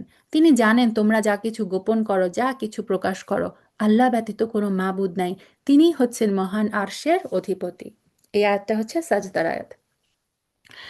তো হুদহুদ যখন সুলাইমান আলাহ সাল্লামকে এই সাবার রানীর এবং তার সাম্রাজ্যের লোকদের সূর্য পূজার খবর দিলেন, এটা শুনে সুলাইমান আলাহ সাল্লাম বললেন, হ্যাঁ, আমি এক্ষুনি দেখছি তুমি কি সত্য কথা বলছো না তুমি মিথ্যাবাদীদের একজন। অর্থাৎ তুমি পাখি একটা কথা বললে আমি বিশ্বাস করে ফেলবো, এটা হচ্ছে বিশ্বস্ত মানে মানুষের হওয়া উচিত। যে সে, এটা সূরা হুজুরাতেও আমরা দেখবো যে মানুষ যখন কোনো খবর শুনে প্রথমে তাকে কি করতে হয়, যাচাই বাছাই করতে হয়। তো সুলাইমান আলাইহিস সালাম বলেন, আচ্ছা আমি পরীক্ষা করি এটা কি তুমি সত্যি বলছো নাকি মিথ্যা। তুমি আমার এই চিঠিটা নিয়ে যাও, এটা তাদের কাছে রেখে আসো। একটা চিঠি দিয়ে রানী বিলকিসের কাছে পাঠালেন। তারপর তাদের কাছ থেকে কিছুক্ষণের জন্য সরে থাকো, দেখো তারা এর কি উত্তর দেয়। অর্থাৎ সুলাইমান আলাইহিস সালাম বললেন যে এই চিঠিটা নিয়ে তুমি যাও, চিঠিটা দেওয়ার পরে তুমি একটু আশেপাশ থেকে দেখবে যে তারা আমার এই চিঠিটা পাওয়ার পরে তাদের রিয়াকশনটা কি হয়। সুলাইমানের চিঠি পেয়ে সাবা জাতির সম্রাজ্ঞী, এই সুলাইমান আলাইহিস সালামের চিঠিটা যখন সাবার রানীর কাছে পৌঁছালো, রানী এই চিঠিটা পড়ে, তিনি খুবই মানে আহ, বিদুষী একজন নারী ছিলেন, অত্যন্ত বুদ্ধিমতী। তিনি তার যে রাজসভার লোকজন তাদেরকে ডাকলেন, ডেকে বললেন, হে আমার পারিষদরা, আমার কাছে একটা গুরুত্বপূর্ণ চিঠি পাঠানো হয়েছে। সেটা এসেছে সুলাইমানের কাছ থেকে, তাতে লেখা হয়েছে এই যে বিসমিল্লাহ রহমান রহিম। কোরআনের মজার ব্যাপার হচ্ছে 114টা সূরা, আমরা 113টা সূরায় বিসমিল্লাহ রহমান রহিম বলি, সূরা তওবা ছাড়া। আর একবার দেখেন, এই সূরা নামলে আয়াত হিসেবে এসেছে বিসমিল্লাহ রহমান রহিম। সূরা আমরা কিন্তু 114 বার বিসমিল্লাহ রহমান রহিম পড়ি, সুবহানাল্লাহ। এই চিঠির বক্তব্য হচ্ছে, অর্থাৎ সুলাইমান আলাইহিস সালাম চিঠিতে লিখেছেন, তোমরা আমার অবাধ্যতা করো না, আনুগত্য স্বীকার করে তোমরা আমার কাছে চলে আসো। চিঠি পড়ে রানী বলল, হে আমার পারিষদরা, আমার এই বিষয়ে তোমরা আমাকে একটা অভিমত দাও। অর্থাৎ সে তাদের পরামর্শ চাইলো। আমি তো কোনো ব্যাপারে চূড়ান্ত কোনো আদেশ দেই না যতক্ষণ না তোমরা আমার কাছে থাকো এবং পরামর্শ না দাও। অর্থাৎ তোমাদের পরামর্শ নিয়ে আমি সবকিছু করি, এই চিঠির ব্যাপারে আমি এখন কি রিপ্লাই দিব, আমাকে পরামর্শ দাও। তারা বলল, এই কথা ঠিক যে আমরা অনেক শক্তিশালী কঠোর যোদ্ধা, কিন্তু সুলাইমানের সাথে বিদ্রোহের ঝুঁকি নেওয়ার ব্যাপারে সিদ্ধান্ত গ্রহণের ক্ষমতা তো আপনার হাতে। চিন্তা করে দেখেন এই পরিস্থিতিতে আপনি আমাদের জন্য কি আদেশ দিবেন। অর্থাৎ তার পারিষদরা বলল যে আমরা শক্তিশালী যোদ্ধা, চাইলে আমরা যুদ্ধ করতে পারি, বাট ডিসিশন আপনার। রানী বলল, আসলে রাজা বাচ্চারা যখন কোনো জনপদে বিজয়ীর বেশে প্রবেশ করে তখন সেটা তছনছ করে দেয়, সেখানকার মর্যাদাবান ব্যক্তিদের অপদস্থ করে। এরাও হয়তো তাই করবে। রানী বুদ্ধি করে সরাসরি যুদ্ধে না যেয়ে সে বলল, আমি বরং সরাসরি হ্যাঁ না কোনোটাই না বলে তার কাছে কিছু গিফট পাঠাই, দেখি দূতেরা কি জবাব নিয়ে আসে। এই রানীর আহ, যখন তোহফা, এই হাদিয়াগুলো নিয়ে যখন সোলাইমান আলাহ সাল্লামের কাছে পৌঁছালো, সোলাইমান আলাহ সাল্লাম বলল, তোমরা কি ধন সম্পদ দিয়ে আমাকে সাহায্য করতে চাও? মানে তোমরা ধন সম্পদ দিয়ে আমাকে কিনে ফেলবে? অথচ আল্লাহ তাআলা আমাকে যা দিয়েছেন তা তিনি তোমাদের যা দিয়েছেন তার তুলনায় অনেক উৎকৃষ্ট। তোমরা দেখছি তোমরা তোমাদের এই উপঢৌকন নিয়ে খুব উৎফুল্ল বোধ করছো, অর্থাৎ তোমরা এটা দিয়ে আমাকে কিনতে পারবে না। তোমরা বরং তার কাছে ফিরে যাও, যারা এগুলো তোমাদের কাছে পাঠিয়েছে, অর্থাৎ তোমাদের রানীর কাছে ফেরত যাও। আমি অবশ্যই ওদের মোকাবেলায় এমন এক বাহিনী নিয়ে হাজির হব, তাদের যা আছে তা দিয়ে যার প্রতিরোধ করার শক্তিও নাই। আমি অবশ্যই তাদের জনপদ থেকে লাঞ্ছিতভাবে তাদের বের করে দিব। পরিণামে এরা সবে অপমানিত হবে। তখন এই সে তার নিজের পারিষদদের বলল, হে আমার পারিষদরা, তারা আমার কাছে আত্মসমর্পণ করতে আসার আগে গোটা সিংহাসনটা আমার এখানে কে তুলে নিয়ে আসতে পারবে? তো সুলাইমান আলাহ সাল্লামের যেহেতু আম, জিন বাহিনী ছিল, অনেক বাহিনী ছিল, তিনি বললেন যে আমি জানি যে সাবার রানী অবশ্যই এখানে আসবে, অবশ্যই তারা আত্মসমর্পণ করবে। তো আত্মসমর্পণ করার আগে তিনি চাইলেন কোন একটা মৌজুদা তাকে দেখানোর। তিনি বললেন যে কে ওই সাবার রানীর সিংহাসন সে এখানে পৌঁছানোর পূর্বে আমার কাছে নিয়ে আসতে পারবে। তখন ওই যে কলা ইফরিতুম মিনাল জিন, এক বিশাল শক্তিশালী জিন দাঁড়িয়ে বলল যে তোমরা তোমাদের বর্তমান স্থান থেকে উঠার আগে আমি সেটা তোমাদের কাছে নিয়ে আসবো, এই বিষয়ের উপর আমি অবশ্যই বিশ্বস্ত, ক্ষমতাবান।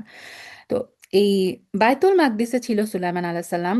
এখান থেকে সাবা হচ্ছে ইয়ামানে, তো বায়তুল মাকদিস থেকে ইয়ামানে তখন ডিস্টেন্স কত, মানে 3-4 হাজার মাইল পথ। মানে এইটা সে কি করবে, এত ডিস্টেন্স, সে বলল যে তোমরা এখানে উঠার আগে, জায়গা থেকে উঠার আগে আমি কি করব, সেই সিংহাসন তোমার সামনে এনে হাজির করতে পারবো। এটা মানে এক জিনের পক্ষে সম্ভব। আরেকটা জিন যার কাছে আল্লাহর কিতাবের কিছু জ্ঞান ছিল, সে বলল, হে বাদশাহ, তোমার চোখের পলক ফেলার আগে আমি তা তোমার কাছে নিয়ে আসব। এবং সত্যি সত্যি কথা শেষ না হতেই সে যখন দেখলো সিংহাসন তা তার সামনে রাখা, চোখের পলক ফেলার আগেই আরেকটা জিন কি করলো, ওই সাবার রানীর সিংহাসনটা সুলাইমান আলাহ সাল্লামের সামনে এসে হাজির করলো। সে যখন দেখলো সিংহাসন সহ তা তার সামনে দাঁড়ানো, তখন সে বলল, এ তো আসলে আমার মালিকের অনুগ্রহ। সুলাইমান আলাহ সাল্লাম কি করলেন, আবার আল্লাহর শুক্রিয়া করলেন, যেটা আমার মালিকের অনুগ্রহ, এর মাধ্যমে তিনি আমার পরীক্ষা নিতে চান। তিনি দেখতে চান আমি কি শুকর আদায় করি না না শুকরি করি। মূলত যে ব্যক্তি আল্লাহ তাআলার কৃতজ্ঞতা আদায় করে সে তো তার নিজের কল্যাণের জন্যই করে, আর যে অস্বীকার করে সে যেন জেনে রাখে তোমার রব সব ধরনের অভাব থেকে মুক্ত, একান্তই মহানুভব। অর্থাৎ আমরা যখন শুক্রিয়া করব সেটা আমাদের নিজেদের কল্যাণের জন্যই করব। আল্লাহ বলেছেন, ফা ইন শাকারতুম লাযিদান্নাকুম, তোমরা যদি শুকরিয়া করো আমি আরো বাড়িয়ে দিব। আর আমরা, আল্লাহ মাফ করুক, কেউ যখন কুফরি করে অর্থাৎ কৃতজ্ঞতা আদায় না করে, আল্লাহ সুবহানাহু ওয়া তাআলা অভাব মুক্ত। আল্লাহর কোনো, আমাদের কৃতজ্ঞতা আল্লাহর দরকার নাই। আমাদের কৃতজ্ঞতা আমাদের নিজেদের কল্যাণের জন্যই দরকার। সুলাইমান আলাইহিস সালাম বললেন, তোমরা তার সিংহাসনের আকৃতিটা একটু বদলে দাও, আমরা দেখি সে সত্যি সত্যি টের পায় কিনা। সে যখন আসবে এই রানী, সে তার এই সিংহাসনের আকৃতি একটু চেঞ্জ করো, দেখি সে টের পায় কিনা। না সেও তাদের দলে সামিল হয়ে যায় যারা কখনো সঠিক পথের দিশা পায় না। তারপর এসে রানী যখন এলো তখন তাকে জিজ্ঞাসা করা হলো, তোমার সিংহাসন কি দেখতে এরকম? সে বলল, হ্যাঁ, মনে হয় তা এই ধরনেরই ছিল। আসলে এই ঘটনার আগে আমার কাছে সঠিক জ্ঞান এসে গেছে এবং আমরা তোমার আনুগত্য মেনে নিয়েছি। অর্থাৎ এই রানী যখন দেখলেন এসে তার সিংহাসনটা কিন্তু মনে হচ্ছে একটু চেঞ্জ, সে এটা মানে ভাবলো যে এটা কিভাবে সম্ভব, এত তাড়াতাড়ি আমার সিংহাসনে এখানে কিভাবে চলে আসলো। সো সে ডিরেক্ট হ্যাঁ ডিরেক্ট না কিছুই না বলে এই বুদ্ধিমতী মহিলা বলল, মনে হয়। এবং সে টের পেয়ে গেল, সে বলল যে আমরা তোমার আনুগত্য মেনে নিয়েছি, আমরা সাবমিট করছি। তাকে যে জিনিসটা ঈমান আনতে এই যাবৎ বাধা দিয়ে রেখেছিল তা ছিল আল্লাহকে বাদ দিয়ে অন্যের গোলামি করা। তাই এতদিন পর্যন্ত সে ছিল কাফের সম্প্রদায়ের অন্তর্ভুক্ত। তারপর যখন তাকে বলা হলো যাও এবার তুমি প্রাসাদে প্রবেশ করো, সে তো যখন প্রাসাদের আয়নাসম বারান্দা সহ সব দেখলো তখন তার মনে হলো এই যেন স্বচ্ছ জলাশয়। এটা মনে করে সে তার উভয় হাঁটু পর্যন্ত কাপড় টেনে তুলে ধরলো। সুলাইমান আলাইহিস সালামের প্রাসাদটা ছিল ক্রিস্টালের। ক্রিস্টাল দেখে মনে হচ্ছিল নিচে বুঝি পানি। তো রানী মনে করলো যে পানির মধ্য দিয়ে তাকে যেতে হবে প্রাসাদে। সে কি করলো, পানির কাপড়ে লেগে যাবে, ভিজে যাবে দেখে এই মনে করে সে কাপড় হাঁটু পর্যন্ত তুলে ফেললো। তখন এটা দেখে সুলাইমান আলাইহিস সালাম বলল, আরে এ হচ্ছে স্ফটিক নির্মিত প্রাসাদ, এটা ক্রিস্টালের প্রাসাদ, এটা ক্রিস্টাল, পানি না। তখন রানী বলল, হে আমার রব, আমি অবশ্যই এতদিন আমার নিজের উপর জুলুম করে এসেছি, আজ আমি সুলাইমানের সাথে আল্লাহ রব্বুল আলমিনের উপর ঈমান আনলাম। এভাবে রানী ঈমান আনলো, এবং রানী যখন ঈমান আনে তখন কি হয়, তার পুরা জাতি ইসলাম ধর্ম, মানে সুলাইমান আলাইহিস সালামের ধর্ম, আল্লাহর আনুগত্য স্বীকার করে নিল। আমি সামুদ জাতির কাছে তাদের ভাই সোয়ালেহকে পাঠিয়েছিলাম। সে বলেছিল, তোমরা আল্লাহ তাআলার ইবাদত করো। এই আহ্বানের সাথে সাথে তার জাতির লোকেরা মুমিন এবং কাফির দুই দলে বিভক্ত হয়ে পরস্পর বিতর্কে লিপ্ত হয়ে গেল। সে বলল, তোমরা কেন ঈমানের কল্যাণের পরিবর্তে আযাবের অকল্যাণকে ত্বরান্বিত করতে চাইছো? কেন তোমরা আল্লাহ তাআলার কাছে ক্ষমা প্রার্থনা করছো না? আশা করা যায় তোমাদের উপর অনুগ্রহ করা হবে। তারা বলল, আমরা তোমাকে এবং তোমার সাথে যারা আছে তাদের সবাইকে আমাদের দুর্ভাগ্যের কারণ হিসেবে দেখতে পাচ্ছি। এটা শুনে সে বলল, তোমাদের শুভাশুভ সবই তো আল্লাহর এখতিয়ারে। মূলত তোমরা এমন দল যাদের আল্লাহর পক্ষ থেকে পরীক্ষা করা হচ্ছে। সেই শহরে ছিল নেতাগোছের এমন 9 জন লোক, যারা আমার জমিনে বিপর্যয় সৃষ্টি করে বেড়াতো। সংশোধনমূলক কোনো কাজ তারা করতো না। একদিন তারা একজন আরেকজনকে বলল, তোমরা আল্লাহর নামে কসম করো, আমরা রাতের বেলায় তাকে এবং তার ঈমানদার সাথীদের মেরে ফেলবো। অর্থাৎ এরা প্ল্যান করলো যে সালেহ আলাইসাল্লামকে তারা মেরে ফেলবে রাতের বেলায়। তারপর তার উত্তরাধিকারীকে আমরা বলবো, তার পরিবার পরিজনকে হত্যা করার সময় আমরা সেখানে উপস্থিতি ছিলাম না, আমরা অবশ্যই সত্যবাদী, অর্থাৎ হত্যা করবো এবং তারপর অস্বীকার করে ফেলবো। তারা যখন সালেহকে মারার চক্রান্ত করছিল, তখন আমিও তাকে রক্ষা করার জন্য এমন কৌশল বের করলাম যা তারা বিন্দু মাত্র বুঝতে পারেনি। অর্থাৎ দুষ্ট লোকেরা করে চক্রান্ত, আর আল্লাহ সুবহানাহু ওয়া তাআলা কি করেন? কৌশল। হে নবী, তারপর তুমি দেখো তাদের চক্রান্তের কি পরিণাম হয়েছে। আমি তাদের এবং তাদের জাতির সবাইকেই ধ্বংস করে দিয়েছি। চেয়ে দেখো, এই হচ্ছে তাদের ঘরবাড়ি। তাদের জুলুমের কারণে তা আজ মুখ থুবড়ে পড়ে আছে। অবশ্যই এই ঘটনার মাঝে জ্ঞানবান মানুষদের জন্য শিক্ষার নিদর্শন রয়েছে। যারা আল্লাহর উপর ঈমান এনেছে, আল্লাহকে ভয় করেছে, আমি তাদেরকে আযাব থেকে মুক্তি দিয়েছি। আরেক নবী ছিল লূত। যখন সে তার জাতিকে বলল, তোমরা কি অশ্লীল কাজ করছো অথচ তোমরা দেখতে পাচ্ছ এটা কত জঘন্য? তোমরা কি তোমাদের যৌন তৃপ্তির জন্য নারীদেরকে বাদ দিয়ে পুরুষদের কাছে যাবে? আসলে তোমরা হচ্ছে একটা মূর্খ জাতি। তার জাতির লোকদের এছাড়া আর কোনো উত্তরই ছিল না যে লূত পরিবারকে তোমাদের মানে লূত পরিবারকে তারা বলেছিল, তোমরা তোমাদেরকে এই জনপদ থেকে বের করে দেওয়া হবে, কেননা এরা কয়েকজন আসলে একটু বেশি ভালো মানুষ। পরিশেষে আমি তাকে এবং তার পরিবার পরিজনকে আযাব থেকে উদ্ধার করলাম। তবে তার স্ত্রীকে নয়। তাকে আমি পিছনে পড়ে থাকা আযাবে নিমজ্জিত মানুষের সাথে সামিল করে দিয়েছিলাম। আর তারপর তাদের উপর আমি গজবের বৃষ্টি নাজিল করলাম। যাদের ভীতি প্রদর্শন করা হয়েছিল, তাদের জন্য এই বৃষ্টি কতই না নিকৃষ্ট ছিল। হে নবী, তুমি বলো, সব তারিফ, সমস্ত প্রশংসা একমাত্র আল্লাহ তাআলার জন্য। কুলিল হামদুলিল্লাহ। এবং যাবতীয় শান্তি তার সেই সব নেক বান্দাদের জন্য যাদের তিনি বাছাই করে নিয়েছেন। আসলে কে উত্তম, আল্লাহ তাআলা নাকি এরা তার সাথে যাদের শরিক করে তারা? অবশ্যই আল্লাহ তাআলাই হচ্ছে সর্বশ্রেষ্ঠ, তিনি হচ্ছেন রব্বাল আলামিন। আলহামদুলিল্লাহ, আলহামদুলিল্লাহ। শেষ হচ্ছে আমাদের 19 পারার তর্জমা। সুবহানাকা আল্লাহুম্মা বিহামদিক, নাশহাদু আল্লা ইলাহা ইল্লা আনতা, নাস্তাগফিরুকা ওয়া নাতুবু ইলাইক। সুবহানা রাব্বিকা রাব্বিল ইজ্জাতি আম্মা ইয়াসিফুন, ওয়া সালামুন আলাল মুরসালিন, আলহামদুলিল্লাহি রাব্বিল আলামিন। আসসালামু আলাইকুম ওয়া রাহমাতুল্লাহি ওয়া বারাকাতুহু।